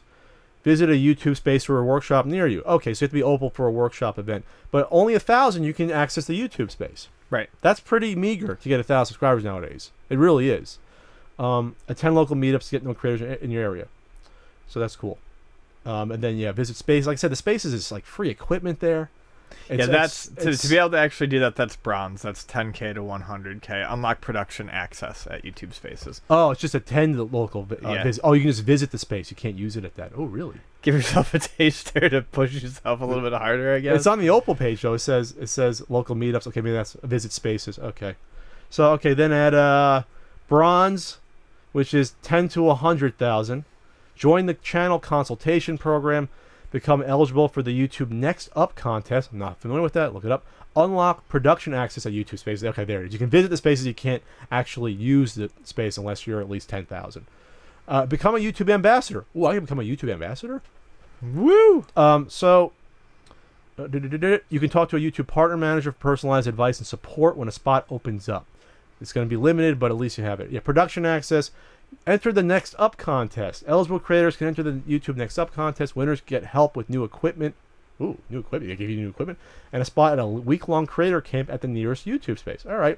Be an ambassador. Become a YouTube ambassador to meet creators near you. Talk videos. Help them make the channels awesome by hosting happy hours in Creator Dinner City. So I think guys like Kevin Lieber and Andre Meadows were ambassadors because they appeared in some of those, I think I told you, tutorial videos in the past. They count as YouTube ambassadors, I believe. And then at the silver level, which is what I'm at and up, that's 100K plus. Redeem your play button. You get the play button at 100,000. That's what that means. Claim your spot in the Creator Hall of Fame. Not sure what the hell that is or if I want that. Because a lot of people 100,000. It's not a big deal nowadays. Access exclusive events. Get your very own partner manager. I'm guessing that means if you're not already partnered on an MCM, if you're just a flat help. YouTube partner. So you get your button, which I have. It's cool to have a button. You get one-on-one support. Again, this is at 100,000 plus. Unlock exclusive production access. So I guess there's even higher levels of production. And then there's exclusive invites for events. Okay. So the point is that there's a lot of stuff here to go through. Besides live events, creator meetups, access to live people to talk about issues, sound effects and music that are free to use and copyright free. This is all free that you can go get right now. So like you said, was this a response to the Internet Creators Guild? I don't know, but I cannot picture the Internet Creators Guild offering that much more than what this isn't. Yeah, that's fair. Is that fair to say? I think that's fair to say. So, I mean, perhaps some more one-on-one tutelage or something like that. Maybe. I think if I'm paying $5 or $10 a month, I better have someone I can talk to at a drop of the hat. Right. I think personal. I think a little bit more of a personable experience is what you might get out of something like the Internet Creators Guild. But I think when you realize that Internet Creators Guild is mostly talking about YouTube creators, I mean, at least that's what most people are going to look at it for. Yeah.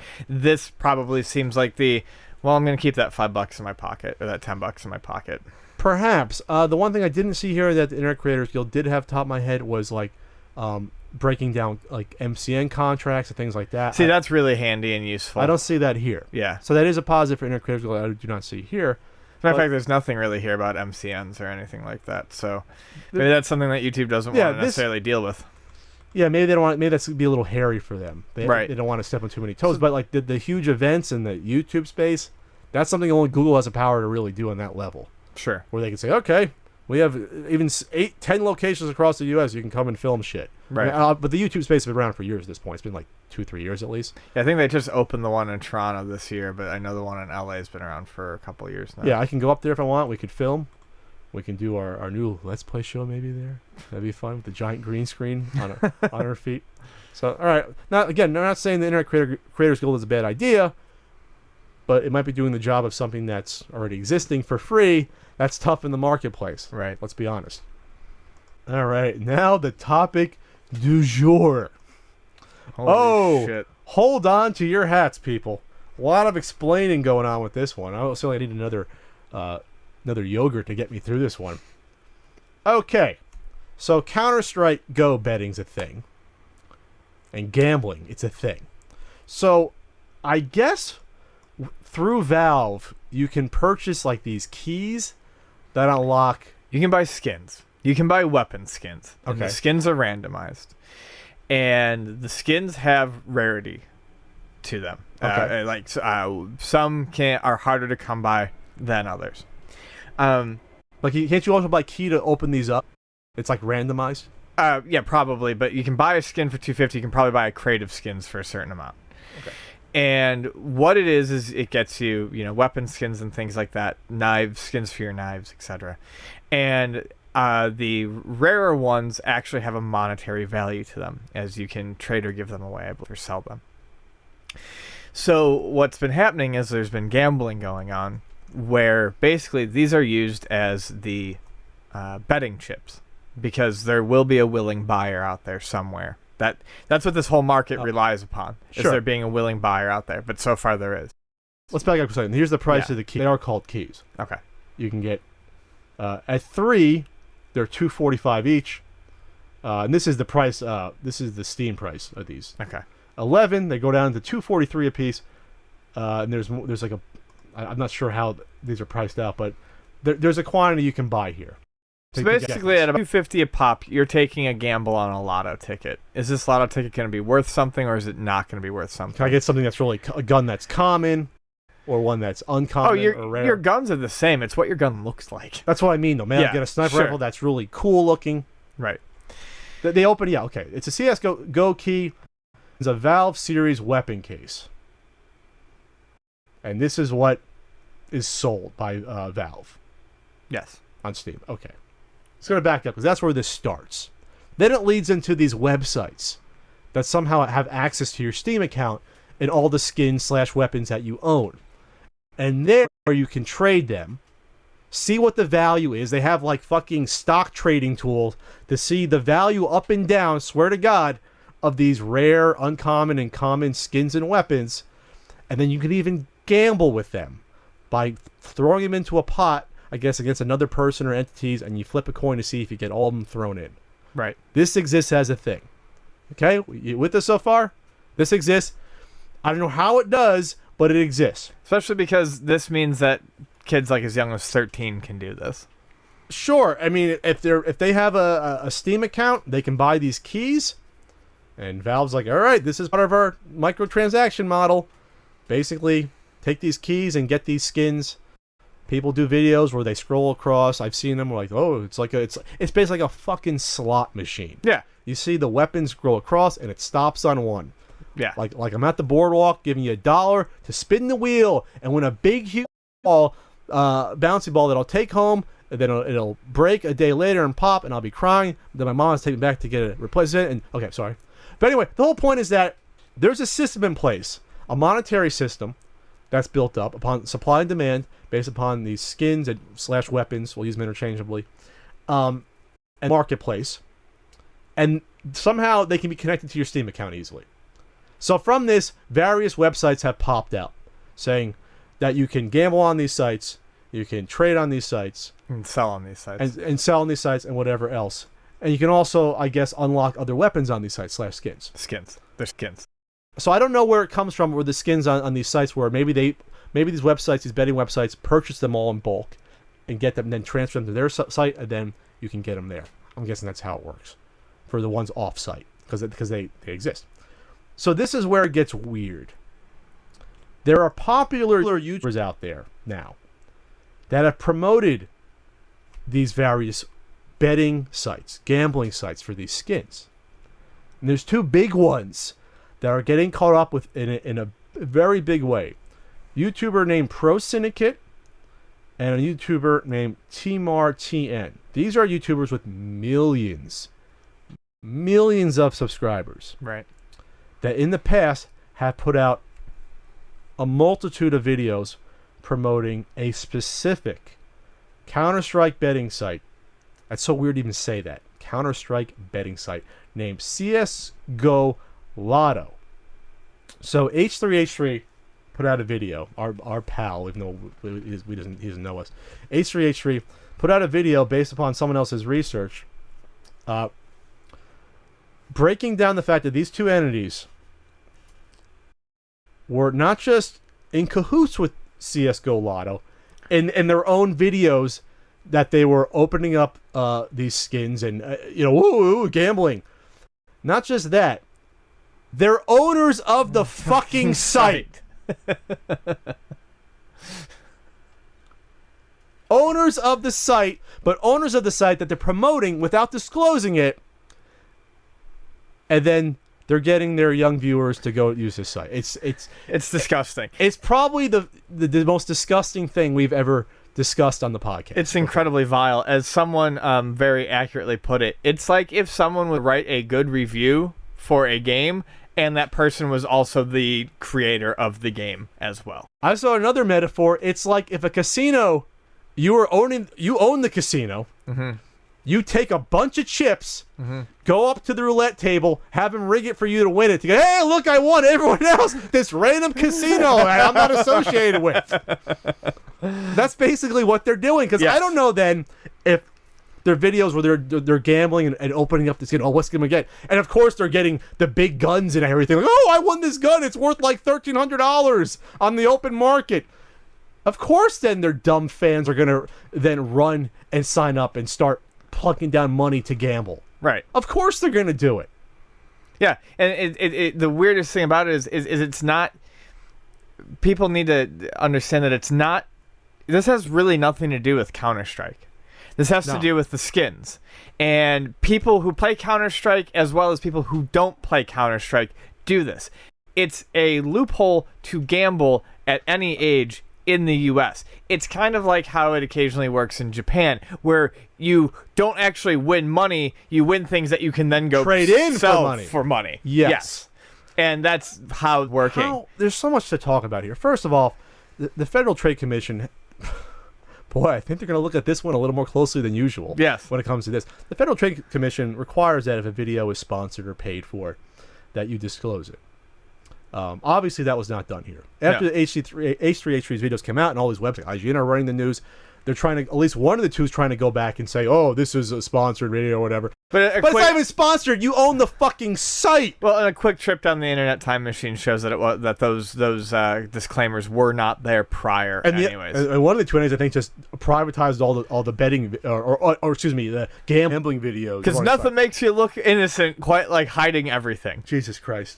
It's really bad, and I love the defense they make. Like, oh yeah, it was public knowledge that we were the owners. Yeah, if you went and fucking looked it up and knew where to look, that's still your responsibility, regardless of whether it's quote unquote public knowledge, to disclose in the video. Not just getting sponsored this video. I own the company I'm pretending to the site I'm pretending to gamble on. Right. They own it. Yep. There's no. It's like I'm trying to be more. I should be more worked up than I am. Like I should be. I should be far more articulate and worked up than I know what more there is to say. One of the things that really fucking drove me nuts was one of the YouTubers, Psy Syndicate, admitted that 2 sponsored videos by Steam Lotto, a similar site. This is another guy, yeah. Yeah, were rigged for him to win big, and he acts like it's no big fucking deal. So this motherfucker, this other motherfucker, yes, you're a motherfucker, on this other alternate gambling site. I think it was that he was given like a $3,200 value skin. So basically, then his video showing a video, it wasn't random. It was just a sham scam of him getting this rare weapon to get people to come over to that site and use it.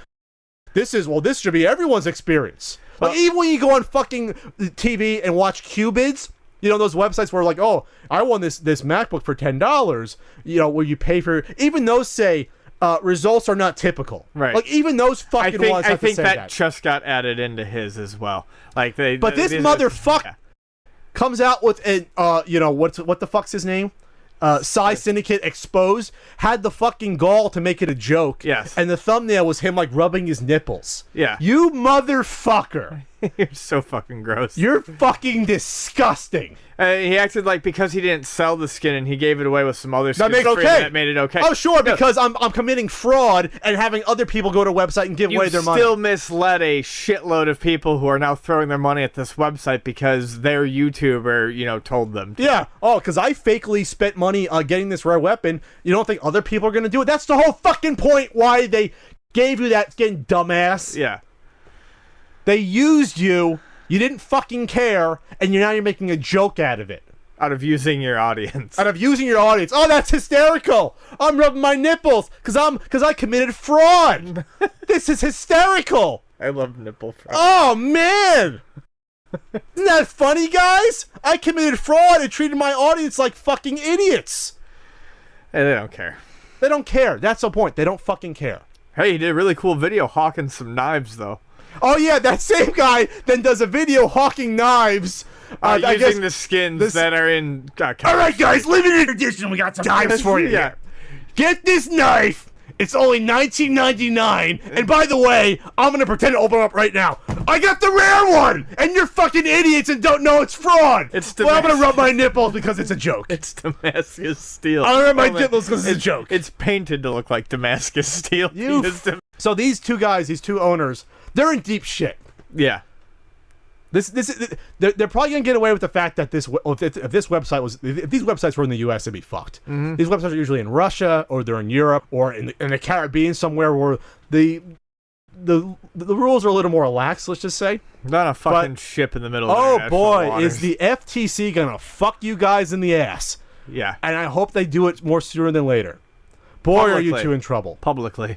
Oh, publicly? This is probably the most disgusting thing. This combines non-disclosure, underage fucking gambling. That's my big thing. Is that it preys what this preys on so heavily is those that cannot gamble legally. So they do, and they don't have the judgment to know that they're getting taken for a ride. Right, exactly. They don't realize that these things do not realize that these are atypical results. All you have to do is be old enough getting lied to. All you have to do is... It's not just atypical, it's getting lied to. Well, yes, but it's you know what I'm saying. Yeah. You don't have to, and you don't even have to just be 13. You have to be old enough to click that checkbox that says I'm 13, and you have to know how to ask for Steam gift cards for your birthday or Christmas. And you're wasting your $60 Steam gift card and you're going and gambling them on shady fucking websites. And the one guy comes out and even says like, "Well, I originally, I used the CS:GO Lite on a video to decide whether to invest in the company." And then H33H showed in the video that, no, the incorporation documents for the company are already there, and his name was already on them before the video could come out. So he's just a giant horseshit liar. Yeah. There's absolutely no truth in it. But you know what?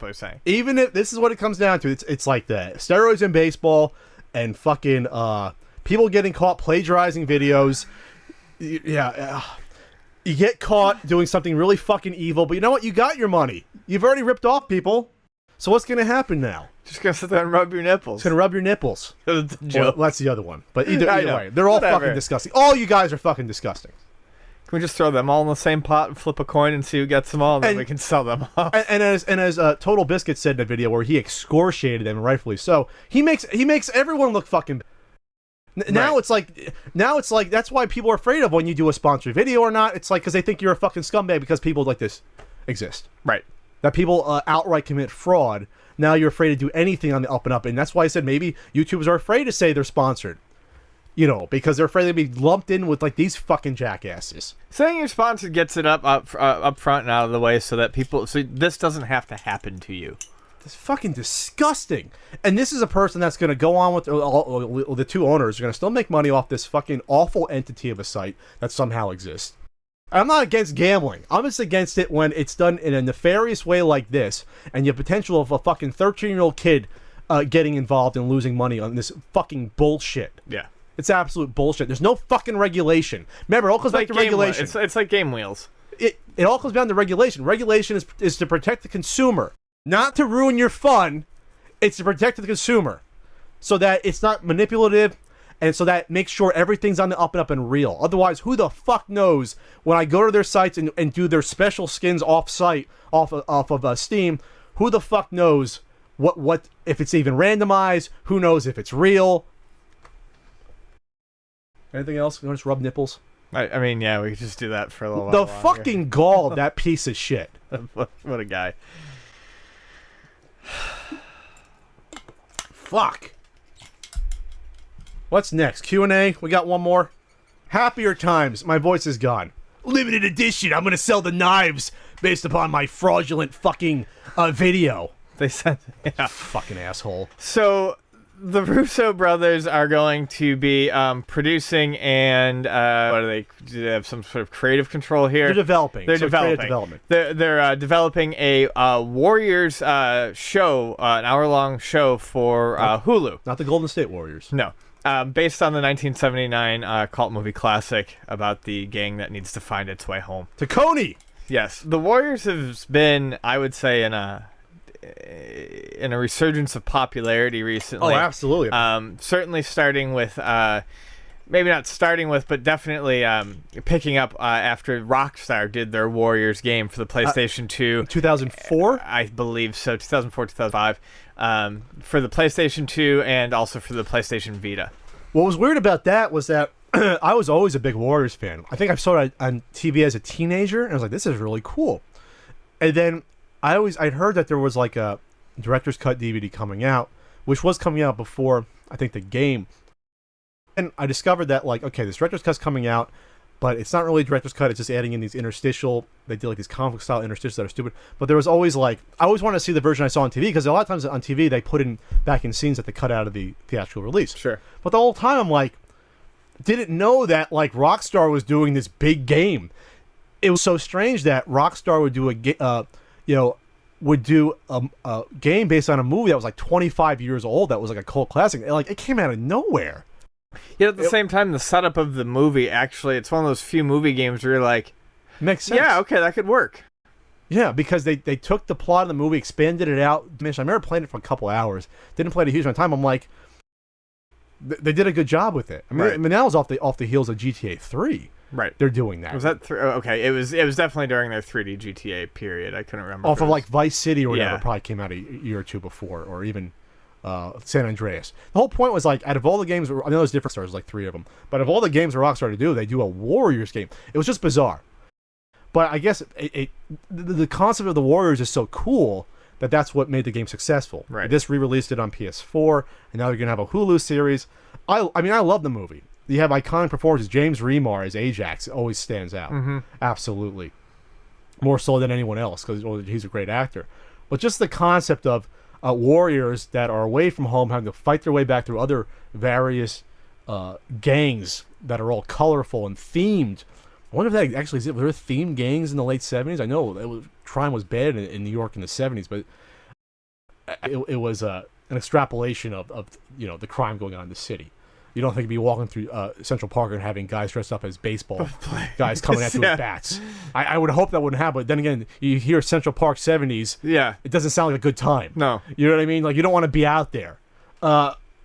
So the fact that the Russo brothers are doing this, I'm watching this, obviously. I mean, come on. Yeah, I mean, they've created in a very short time a very large amount of credibility for themselves. Yeah. So I think that this definitely stands a chance of being something very good. Have you seen The Warriors? Bits and pieces. Oh, of it, you've like, never a seen long it? time ago. No, I've seen it all the way through, but like it was. I saw a chunk of it at my buddy's house, and then I saw another chunk of it, and then I think I finally saw it all the way through, and I was like 13, and I probably haven't watched it since. I just remember thinking it was very fucking cool. I went out and read the freaking screenplay. Really? To see the difference between the movie, yeah, and the screenplay. Well, the big one is that the character Fox, who's like the sort of everyman character, the one that gets killed off, thrown to the subway. He was supposed to be like the main character throughout the movie that gets the grill and everything, but the actor didn't like where the script was going, didn't like it, so they killed him off. He left basically production. Oh, gotcha. Instead of kill him off. So that kind of went things for a loop. So he wasn't supposed to die then. In the script, 2 more characters die. He survives. Characters die. So the main character, which I love the movie escapes right now, the main character who takes over for the second in command, Swan's character doesn't get the girl, doesn't have the interaction with the girl. They sort of softened him up for the rest of the movie. But in the movie, he gets like captured by one of the gangs with like pit bulls and has to fight his way out of this building. It's like kind of intense, at least in the screenplay scene. So that's not in the movie. But then 2 other characters die. The cowboy character gets killed by the baseball Furies in the script. Mm-hmm. And then the Italian swab, kind of like goofball, gets killed by the Lizzies. Gets shot by the Lizzies. They don't all escape in that. So but for the most part, the rest of the screenplay is intact. That's about right. But it's a very intense in the Warriors. It's a movie that could only have been made then. Yeah. I'm sure. I always hear them trying to remake it. It would not work in modern day. No. It would not work in modern day. Partially because a lot of times now they're using guns instead of bats and pipes and chains. It's not as exciting. To fight. Right. Sorry. Gotta be a man and use these. It's a lot more exciting. Anyway, makes for better fight scenes. Oh, yeah, this is gonna be a fun series. They do like a 10-episode series, whatever. Like, I'm on board with this. The fight scenes will be great. They'll probably just expand out the main story, have more of their maybe time on Coney Island, the same way the video game did. So, Q&A time on the CU podcast at Solar Fenrir. Thoughts on G2A and the controversy with Tiny Build? So, G2A is a secondhand site that allows you to buy Steam keys for games. Generally sold as kind of like a used thing. They haven't been used, and you can get them for a much lower price. The problem with G2A that has arisen lately is the fact that it's really bad for developers and publishers, and they lose money on it. And how they do that is this. Keys are generally bought. There could be the legitimate user who, say, has a Humble Bundle, okay? And doesn't need one of the games that they have, so they get rid of the key. That key gets resold for a cheaper price. That key ends up in someone else's hand. Fine, whatever. That's still profit off of something that someone else got for free. But that's, in general, how this is supposed to work. However, a lot of these keys are bought using either stolen credit cards or credit cards that are then hit with chargebacks. But these keys are still sold to G2A. You can't authenticate a key necessarily from their end, because if they do, then that redeems the game. So what they do is they sell these keys and... sort of sight unseen, and they sell these keys, and what happens is the developer / publisher of the game is not seeing money from these keys because the majority, many of them are being bought using stolen or chargebacks, and they sell them. And then on top of that, to make it kind of shadier, is when you buy these keys, you run the risk of getting a key that doesn't work. So they have an insurance policy that you can buy into that ensures that you get a working key if your key does not. So we're talking about a lot of scummy shit happening on the internet GTA lately. builds a marketplace. GTA builds a marketplace that allows people to basically steal codes, either by having by fake credit card, or someone stealing someone's credit card and buying these, or selling a bunch and charging back. So GTA has their money, or has these keys, right? But then on top of that, someone comes in and buys a key that might be useless from GTA. So GTA gets their money, but then has a sleazy insurance policy in place that you can buy our insurance to insure us from selling you shit. That's basically what they're saying. Yes. Brilliant. GTA, that is brilliant. G2A. G2A. So there's really not a whole lot to say. My thoughts on it is Tiny Build's 100% in the right, and G2A is a fucking scum shit Wow, site. how do they get away with that? Yeah, it's gross, and I would recommend not supporting something like G2A at all. How these things work in the back definitely is not how they make them look up front. They make it look very professional, but what you are doing in one way or another is, this isn't like emulation, right? Anymore, where you're downloading and playing a game that the rights to have been lost to forever, and or buying a used game where no one, like, you're buying a used NES game, no one's losing money on that anymore. You are actually taking money out of the pockets of developers and publishers in the event of trying to save a buck or two. Which is why Tiny Build, one of these companies, are pissed off. Yes. And there are ways to legitimately get your deals. And I've always said, by all means, get your deals. Just get your deals in a way that isn't shady as fuck. Use your humble bundles. Make use of these sorts of things. But G2A is not the way to do it. And it's definitely a shady sort of service. So Tiny Build, the CEO, came out and basically highlighted what was wrong with this. Selling unauthorized keys. He said that G2A sold the equivalent of 450,000 in copies of Speedrunners, Punch Club, and Party Hard, which I guess are 3 Tiny Build games. Yeah. Punch Club's really good. On the G2A marketplace, those 26,000 unit sales actually made only 200,000. So there's some shrinkage there, I guess, of bad keys and things of that nature. Right. Which is not good. Because like you said, the original, the actual game publisher is losing out. Yes. On money. And consumers might be getting screwed on the other end. Right. It's just kind of a weird marketplace. Ugh. At Hardly Bjorking, any shoplifting stories from Luna? Yeah, people have in the past, one somewhat recent. Generally, we're actually really good about this sort of thing not happening. But every time we do inventory, we find discs for games. So, like any smart business, DVD store, used video game store, disc-based games, the cases go up front for people to peruse. Discs get filed away in the back. And whenever we do inventory, we'll find games, discs that we have that no longer have a case to go with, meaning someone thought that they were gonna, get away with, stealing it. Thought that we actually put a fucking, left the games in the cases and we're just gonna walk out the door with them. It's not funny, but I mean, when we were on Voltaire, there was a lot of shitty kids who used to come in, and the line of sight on our oldest store was very rough. It was hard to see around the corner in that second room. Times in the second room where we kept the disc-based games. So a lot of times, like, the lady who ran like the green bookstore 2 doors down, at the end of the day, she'd lock up, and it was like twice a month she'd come in. She'd be like, "I found this case in my bushes." I'm like, okay. So they would steal a game, thought they were cool. They would immediately open it, realize there's no game in it, and toss the case in the bush. Even though you had signs all over saying there's no games. There's no games in these fucking cases. We did recently have a guy. I don't know how much I really want to talk about this. Honestly, I mentioned it briefly. Ongoing investigation. On Twitter. But there was a guy who had fast-handed a couple of TurboGrafx games, and we have security cameras. And when confronted with that info, instead of waiting around for the police to show up, he threw the games on the counter and ran out of the store. So we got all of our games back. Because he tried to steal them from one store. He stole like a game from each store and then tried to sell it back at the opposite store, not knowing that there's like 3 of us. We all know what the TurboGrafx inventory is off the top of our head, and it's like, oh, that Darkwing Duck went missing, and you have a Darkwing Duck, and I have your picture right here. Well, I guess is that what he stole? A Darkwing Duck? A Darkwing Duck was one of them. How did he get behind that? Get that. Well, because they were just cards, and he was like, "Can I see the cards?" Oh, he asked for the cards and he left with them. He must have, sleight of hand must have fucking pocketed one. Now you fucking steal TurboGrafx games, buddy. That's it for you.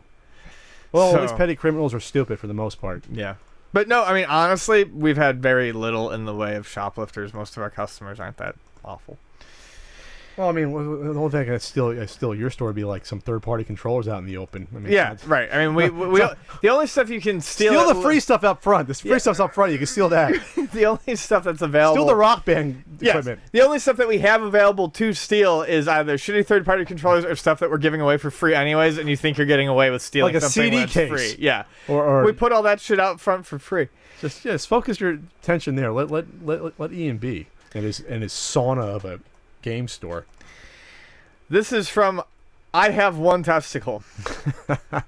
Isolate that, everyone. As the Neo Geo AES is an epic find, what's your top 10 flea market finds, aka boot fairs in the UK? I thought there were boot sales. Boot fairs in the UK. Okay, because of the car boot. They sell out of their trunk. Well, 10 is tough, but I'll go through some of the highlights. The Neo Geo's up there. Not dirt cheap, but still a great deal. I always go back to it. It's non-gaming. My military grade night vision. Mm-hmm. I checked on it actually a few months ago though, but unfortunately it went from being perfectly fine to now there's like this like semicircle where it's blocked, so I gotta get it fixed. I'm like, shit. I gotta spend money on something that I got for nothing that cost like $1,700. Like, damn it. But anyway, Atari Jaguar box complete for like $25. That's up there.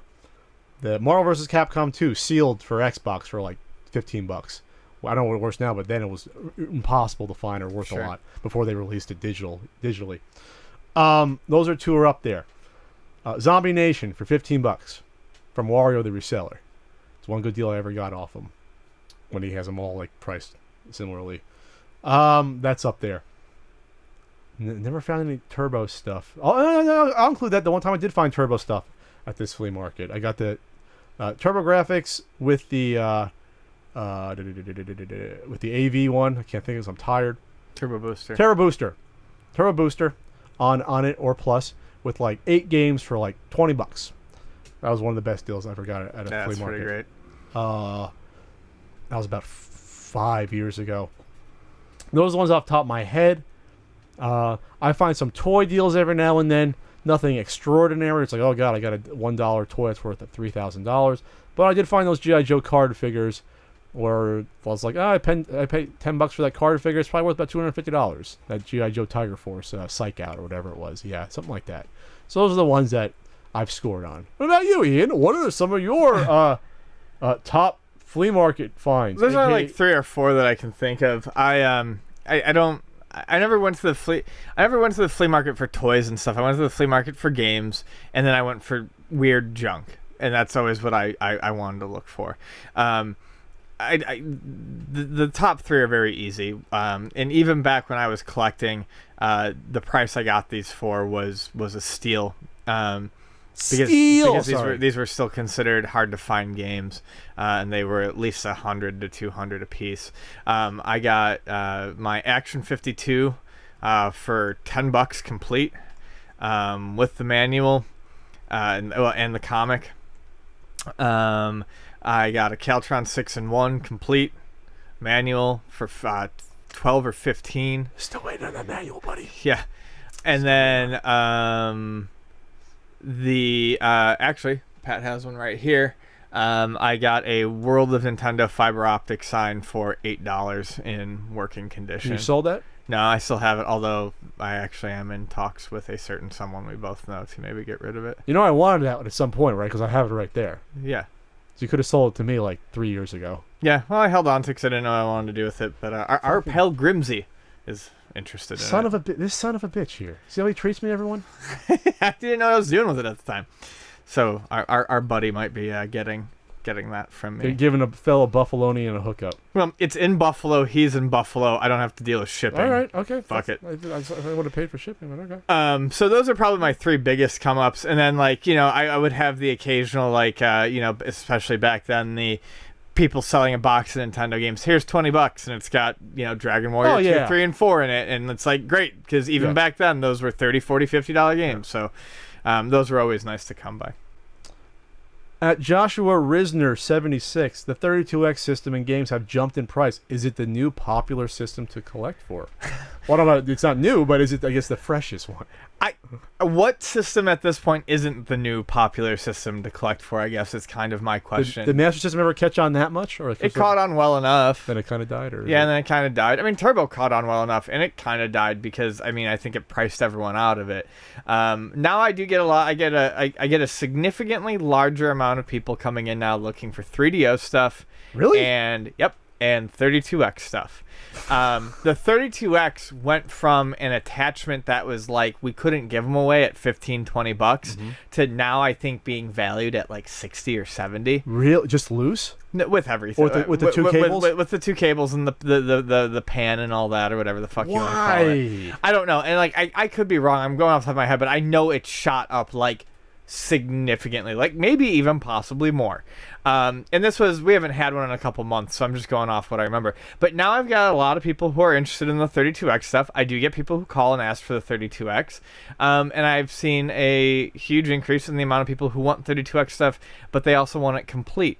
So I don't want to sound like a jerk, which I know is hard because I always do, but I just feel like at some point people need to stop chasing that fucking horse and like be okay with what they have. Like I just, it seems like everyone gets to a point where they're okay with like a collection they have, so they start collecting for something else. And I mean, that's why we're seeing people. I mean, 10 years ago when I started at Luna, I could have put 3DO and 32X stuff in the middle of the fucking floor with no one around it. And at the end of the day, I could have gone back and it all would have been there. No one would have touched it. This is bizarre. Now people come in and they will look through the 3DO stuff and they'll eyeball the prices and they'll check on the eBay and they'll check the discs and they'll hem and they'll haw. And they'll do the same thing with 32X stuff. They'll take the complete stuff and they'll look at it and they'll assess the box damage. And yeah, it is. It's now a fucking collector's market. And now shit that we used to sell for $2 to $5 a piece all day long just to get out of the store is now going up in price. Yes, 32X games now hold some value, some of them. Oh yeah, they always had the rare ones that did. You always had what is it? The Sonic Knuckles Chaotix was always the one. That was like $35. And then Spider-Man Web of Fire is the hard to find one. That's like 100 something. And then Blackthorn is not cheap. But like, yeah, Calibri is now, that used to be like a $35 game. I would guess Calibri is probably 50 to 60 now. I don't want to know what Knuckles Chaotix is going for now. Oh, I got it. I mean, it may be relatively the same, but yes, in terms of popularity, it is jumping. Is the appeal, is that, because it's a small library of, 30 plus games, is that part of the appeal? Because this isn't like it's not a highly regarded add-on. It was garbage for the most part. I think the appeal is collectors are going to collect. Most of the games were not exclusive to this, so it's like you could have got these games elsewhere. No, I literally think it's collecting for collecting's sake. Which is fine, but it's just a weird one to gravitate towards. Well, I mean, it is, but if you're gonna collect to collect, if that's what you do, you're gonna find you find the cheapest thing. Sure. You're not doing it because you give a shit about the system. But it's not cheap though. No, it was. But that's how the prices go up, and that's how they become the next big thing. Is people start talking about it. Someone's eyes go from their Genesis collection and go, hey, I can start buying 32X shit now, and then they talk about it, and it grows like a snowball rolling downhill, and then the prices go up. I think a third of these are exclusive. Maybe like 30% of these are exclusive games, not on a computer or other system. So Night Trap, another system, or a Sega CD, NBA Jam Tournament, Mortal Kombat 2, FIFA, Doom. Was Corpse Killer on another system? Yes, Corpse Killer was on. Blackthorn was on the PC. That's where I played it. And Afterburner. I mean, yeah, Star Wars Arcade. That was only Star Wars Trilogy is only available on the 32X. Supreme Warrior, that was a computer game. Virtua Fighter, obviously, on like two other systems. Raw, Virtua Racing, WrestleMania arcade game, which I had on PC. Yeah, so it's just not. It's just a weird system. And are people actually going to hook it up and play this? Maybe, I don't know. I have Slam City with Scottie Pippen sitting over there. I think. I think it's sealed. Oh no, my Night Trap is sealed. The 32X version, which is actually a lot harder to find than the Sega CD one, but I don't know if it's worth as much for whatever reason. It doesn't have the same notoriety of it. So you go from like 240 times 180 to like 300 times 220 or something. It's like a little bit bigger. Right. You can see all that like goriness and awkward dance party sequence. All right. At Picard_M_maker. After the hate James got for his Ghostbusters video, should YouTubers avoid controversial subjects? The answer is no. I mean that's pretty flat out easy. It depends on what angle you're asking this question from. I think that some people, I think Pat and I will always go after certain controversial topics. Underage gambling on YouTube. And we'll always call out, bullshit. Is it maybe a good idea to always go after a controversial topic? Maybe not, but I don't know. I think the value of going after a certain topic really needs to be taken into account by the person who's doing it. In the case of James and the Ghostbusters thing, I still feel like it's Is that an Encyclopedia Brown book? Yeah, the case of James and the Ghostbusters video. I still feel like it was one of those things where the timing was probably a little too hot for it. I think at any other point in time, that video looks like me whining about fucking Batman versus Superman. It's just a person who likes a movie who's talking about another movie, but because of the current climate, it was blown out of proportion. So I'm not even... I guess that's the weird disconnect here. I don't feel like James's video is controversial. I feel like it was him saying he didn't want to see a movie and listing his reasons for why he didn't want to see the movie.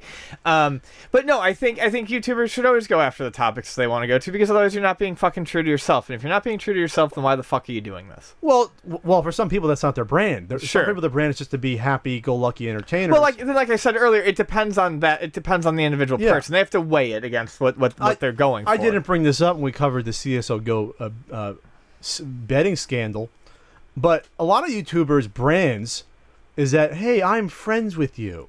Hey guys, let's just hang out and be friends. And I'm sure for some of them they're being honest with that, but fuck, are a lot of them disingenuous. Sure. A lot of them, that's just their shtick. That's just their attitude on screen to, hey guys, we're gonna harness this community and blah blah blah. So the point is, if you're gonna be like that, you want to stay away from controversy as much as you possibly can. Right. Because the moment you get into talking about politics or religion or social issues, oh boy, are people going to have diverting opinions about that. Or diverging opinions. So if that's your brand to stay away from that stuff, then fucking stay away from it. Yeah. Because the moment you get into it, people are going to say, that's not what I want to hear you talk about. That's not why I watch your, I don't know, Muscle Man Let's Play videos where you're going. I don't want to hear you talk about social issues. I don't know. Does that exist? Should I start? I don't know. But we do you want to do Let's Play Muscle Man? Yeah. I got a bunch in the garage. We can do we have the little ring with the joysticks? Oh fuck yeah! Do I have the ring? I have the belts. Cool. In there. Oh yeah. That's what we're doing. That's what we're doing. Yeah, that's what we're doing. That's our first Let's Play video. Let's Play Muscle Man. Anyway, the whole point is, if that's your deal, you don't want to do it. But if your deal is to be controversial, that if that's your shtick, to do it for the sake of it, then yeah, talk about whatever you want. But no, realize or if your deal is to just take topics as they come, like I think is ours, then you just you take things as they come. In some podcasts, it's all sun and roses, and on some podcasts, it's all doom and gloom. Yeah, exactly. I think we're somewhere in the middle. I like to think that we don't talk about controversial stuff just to be controversial, because there's a lot of stuff we don't talk about that's out there in controversy. So yeah, once again, I think it largely depends on what you're going for. And as far as the James thing, I'm sorry, I don't see it as that controversial. Hardcore left-wing feminist Ian doesn't see it as controversial. Yeah. All right. I mean, did someone fucking hit me in the head with a hammer, or is there just something I'm not seeing? Well, you did have fish tacos with him. I did. At Tasty RC, is that Tasty Radio Controlled? Yeah.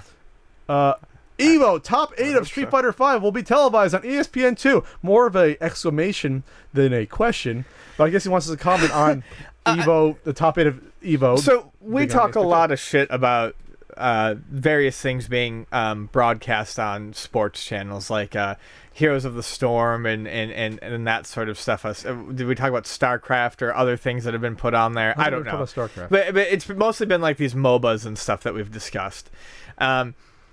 I actually think the Evo top 8 of Street Fighter V televised on ESPN2 exclamation point is I think that's pretty cool, and here's why.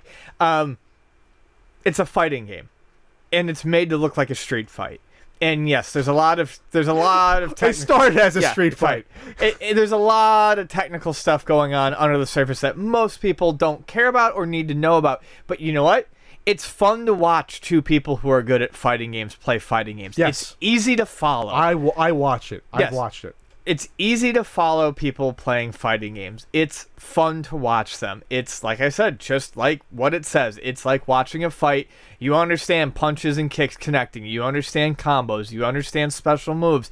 And that's all you need to do for this to be amusing, is to watch, to pass by it on your TV and flip and just watch two colorful characters go at it for, 60 seconds and see who wins. This is a lot more accessible to a mainstream market than some thick, dense, over, hyper strategized thing like a Heroes of the Storm, like we talked about. Yeah, and it's a mess to watch on screen. This is not. This is very easy to watch, very easy to follow. So Evo is also going to be having Mortal Kombat X, Ultimate Marvel vs. Capcom 3, Tekken 7, and Pokken Tournament. Those are the titles this year. Pokemon. Might be another one. But I don't know. The whole point is that I think they're going with Street Fighter for a couple reasons. Mortal Kombat X a little too violent. Probably for ESPN 2 with the fatalities potentially and the fucking dumb little cutaways. It's because everyone knows Street Fighter. My spleen got broken. It's because everyone knows Street Fighter. Well, everyone knows Mortal Kombat. But violence, sure. Ultimate Marvel vs. Capcom 3, it's a 3-man tag, so that's crossing into that very messy sort of thing to watch. Sure. I'm surprised though, but because it's Disney and Marvel, you'd think they would have helped them out there, but they didn't. Yeah, but I'm just saying, like in terms of what to watch, it's easier to watch a one-on-one fight than it is to watch 2 teams of 3 constantly tag each other in and out. Yeah, it's probably easier to explain too. And then Pokken Tournament is Tekken 7, new but not as well known. I like watching. I've seen Tekken. It's great. There's a lot of strategy involved. But it's new. It's new, so they probably want to go with something. They're going with name recognition. And then Pokken Tournament's awesome, but it's the Pokemon fighting game. That's not going to be the one that gets picked for ESPN2. So Street Fighter, it's the grandfather of fighting games. It's the gold standard. It's the standard. Whether it's the best at any given time or not, it's the one that everyone knows. So now the question is, will people watch it on ESPN2, or will I find it randomly? And then, okay, maybe I'll watch Street Fighter. No, they probably won't like tune in. Like we've all said, these people who watch this stuff have been watching it on streams forever and ever and ever. And that's all they need is their streams. However, I do think that the average Joe flipping channels who stumbles upon this is far more likely to stay with it for half an hour than they would be Heroes of the Storm. Absolutely. I'm not saying it's going to do large numbers because so far they haven't. But ESPN wants to do this. They have their esports vertical. They want to get into this. I didn't realize that they broadcast Madden NFL 16 championships back in June. I must have missed that. Yeah, they usually do that. They usually do it for that? Yeah. I wish they do the Tecmo Super Bowl one every year. That'd be fun. That'd be fun. They do coverage of that almost every year at this point, of the Tecmo Super Bowl in I think it's in Madison, Wisconsin. So all right, I will. You know what? If it's on, if I'm falling asleep at 1 a.m. and it's a choice between putting on Forensic Files or seeing Street Fighter on ESPN2, I might go to ESPN2. Even though I love my Forensic Files. All right, so this is from @Brock4381. Do you think the collectability of amiibos is over? Was it a bad thing to actually meet the demand of the public? Yes, I do think that the collectability of amiibos is largely over. And I don't think that's a bad thing at all. I think that only depends on where you're coming from. If you were in this from the beginning as some sort of investment, then yes, it was a bad thing to meet the demands of the public. But in general, for a business and for the consumer, it is not a bad thing to meet the demands of the public. The public gets what they want, and they get what they want by giving you, the company, money for the item, good, or service. So no, it wasn't a bad idea to meet the demands at all. Does it mean a lot of people are now sitting there wondering why they scrambled around so, crazily trying to get some of this stuff, and they have piles and piles of these? Maybe, but at least most people who wanted any of the ones after, like, the first third, if you look at the Amiibo timeline, basically anything that people wanted after the first third of that timeline, people could get. There were still ones that were hard to get, like Mega Yarn Yoshis and stuff like that. But most people were able to get what they wanted, and that's only a good thing. And they re-released those like kind of hard to find ones, like Wii Fit Trainer. I don't think they ever did Wii Fit Trainer, but they did do a lot of them. Like Big Mac, Little Mac. Little Mac got a re-release. Falcon got a re-release. Some of the Fire Emblem ones got re-releases. Villager got a re-release. So in the end, I think most people got what they wanted, which is their cute little shelf candy with Nintendo characters on it that are well done. You sure Wii Fit Trainer didn't get a restock at some point? I don't believe she did, but I could be wrong. But the whole point is, any time they can do it still. Yes, they can do it still. And that's the problem with that. When you have a speculative market on new items, like with, hate to say it, Beanie Babies, which was ruined by a speculative market because people didn't actually want those fucking things to play with or display. No. They bought them because they think they're going to retire on them, and they were all fucking ruined by it. Same thing can happen with this. Yep. And so... But the good news is that the people that actually wanted to play with or just to have, they ended get up what they getting want. them. Yeah. So to me, it's different than Beanie Babies for the fact that most of the people now that want these are buying them because they want them, not to just invest in. Well, and Nintendo met the demands of the public early enough to kind of keep this from getting to Beanie Babies level. Sure. Nintendo's, if you want to give Nintendo... we're not giving Nintendo a pass, but I don't think they they didn't see the demand for these as much as they did maybe at first. They probably should have, but They should have, but Nintendo, they're always cautious when it comes to this shit. But they at the end of the day, with remember with the Wii, there were shortages. They put out a much. They want to make money. They're not doing it on purpose. Yeah. People are like, oh well, they want to just get people more interested in buying them. No, they want the fucking money. Cabbage Patch Kids. No, they want the money. They're not Coleco in 82, 83. Marky Stevens, my Marky Stevens, Cabbage Patch Kid. All right. I reference him again. I always remember my Marky Stevens. I always know his name. At Shintai Reviews asks, "Oh God, did you write this? Is this what? Is this what? Your, your account? I don't see any evidence of this at all. Is this a secondary account? You're throwing down Shintai Reviews asks, "Was the NES guide made for NES veterans in mind, or can anyone with a love of games enjoy it?" Why? You wrote this. I'm not saying whether or not I own multiple accounts, but wow, I'm glad you asked. What a coincidence! Because look what I have right here. Yeah. It's a sample of Ultimate Nintendo Guide to the NES Library. Still available at ultimatnes.com. Let's just flip through it, shall we? Flip through it. Look at those gorgeous pages. This thing weighs like over 6 pounds. Don't fall apart on screen. It's sewn in. It's sewn in the binding. It lays flat in the middle. Look at that shit. On ice hockey, 4 stars, according to a certain NES guidebook in my fucking hands, finally. Holy shit, is it real? It exists. But anyway, back to the question. Was it made for NES veterans in mind, or anyone with love of games enjoy it, Ian? I think anyone with love of games can enjoy it. And I didn't pay him to say that. No, I think. But seriously, let's be honest for a second. It's a book of reviews in alphabetical order with reflections, pictures, genre, release date, developer, publisher, number of players, special features, type of game, licensed or unlicensed, availability, and the star rating. All the information someone who's just getting into NES gaming would want to know. Or any gaming. Yeah. I mean, let's be honest. The reason why we did this instead of Sega Genesis is because this is the fallback retro game system. Yes. It's the most popular to collect. It's the most popular to play. It has, to me, people are going to say, oh, PS2 has a better library. All right. The NES, to me, is an extremely interesting, diverse library of games. You probably agree. No, I agree. One of the things I burnt out on, but one of the things I always liked about the Nintendo library was it was where you started to see companies just throw wild shit at the wall and see what stuck. Oh, absolutely. Like Last Action Hero, for example. 1.5 stars. Very uncommon game. Found that at the swap meet once. But you go through it, and to me, hell, I still, even having edited this book and gone through it, see games was that a Nintendo game or not? Right. Honestly, I'm not just shilling. I actually limited edition, people. I'll put the number on the screen. We got 10 minutes left on it. It's gonna come with a CS:GO knife. It's gonna come with exactly. Yeah. Damascus steel. Damascus steel.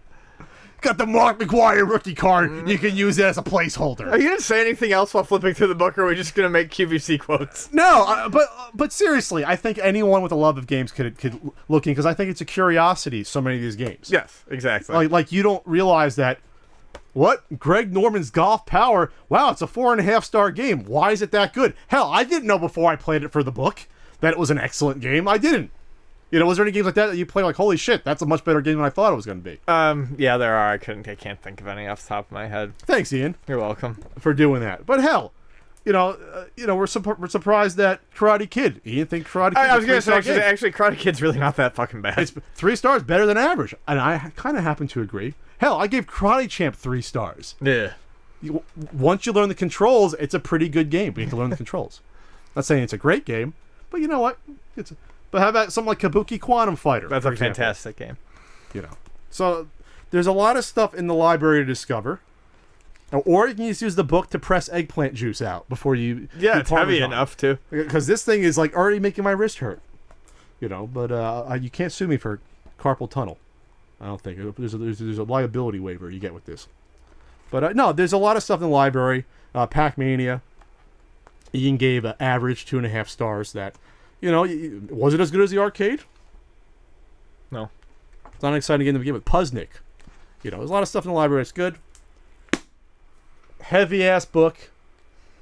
It's not going to come out till late summer for everyone else, but it's fine. Hey, you have proof that it exists. It's right here. It's coming. Pat stole all our money on the Kickstarter. Oh, no, because I paid the taxes on that shit. Boy. Boy, did I pay the price already. Anyway, all right. So it's done. Thanks, everyone, for your support. Ian, thanks for 150 reviews. Even though we had a little controversy on a couple star ratings, but that's okay. We worked it out. We compromised on a couple. But I didn't compromise on any of my fucking star ratings. I compromised on a couple for Ian, but I also raised a couple for you because you wanted to complain about RBI baseball. So I raised it to a half star. You did want to complain about that one. I did. Admit you I did. complained. I wanted to complain about RBI baseball. You're right. You did. Okay, so we're all good. You won't be fine. And maybe on the second printing we can work out details on a couple that I lowered. But I don't think I lowered about 2 or 3 of yours. I think I lowered Burger Time. But that wasn't what I signed up for. Anyways. Okay. Q&A time is over on the CU podcast. We have a Patreon for the podcast. Ian, what is it? Patreon.com/PXLSICLE. You think we can change that at some point, buddy? Make it a little easier? We have the option to. Maybe. I'll go rogue when they just fucking do it, I think. I'll think about it. We have that. If you want to advertise and or be a sponsor with the CU podcast in video or audio form, send an email to cupodcast@thepunkeffect.com. Always looking for cool sponsors to help us pay the bills and to help us print out heavy books. Big, heavy books. And so we're going to be at Comic-Con in a few weeks. That'll be fun. We can't say the day yet of the panel, but we'll be there. Ian might make a pin or two. We don't know. We're just bringing his extras to give out. And I'll have a Frank alongside with me to hang out. So that'll be fun. And, anything else going on? Are we done? We're done. So for Ian Ferguson, wow, it's our third podcast in a row, technically, for weeks. 3 weeks in a row. Boy, is that fun. I got a new Flea Market Madness. Be on the lookout for that. Pathologies Punk. Got one more to edit. One more planned. I got a DVD I got to do at some point. Jesus Christ. I got an app coming out, too. Fuck. So anyway, stuff going on. I got a vacation at some point. But we'll see you at Comic-Con. And after that, I don't know when we'll both see you, but I'll be at Game On Expo August 5th, and then SoCal Retro Gaming Expo August 20th. PRGE is my next guarantee. Well, we'll see if we can work one in, though, before that. We'll see. Yeah, I'm just saying. All right. As of right now. For Ian Ferguson, who's now in this podcast, he's actually in focus. So, we'll see everyone later.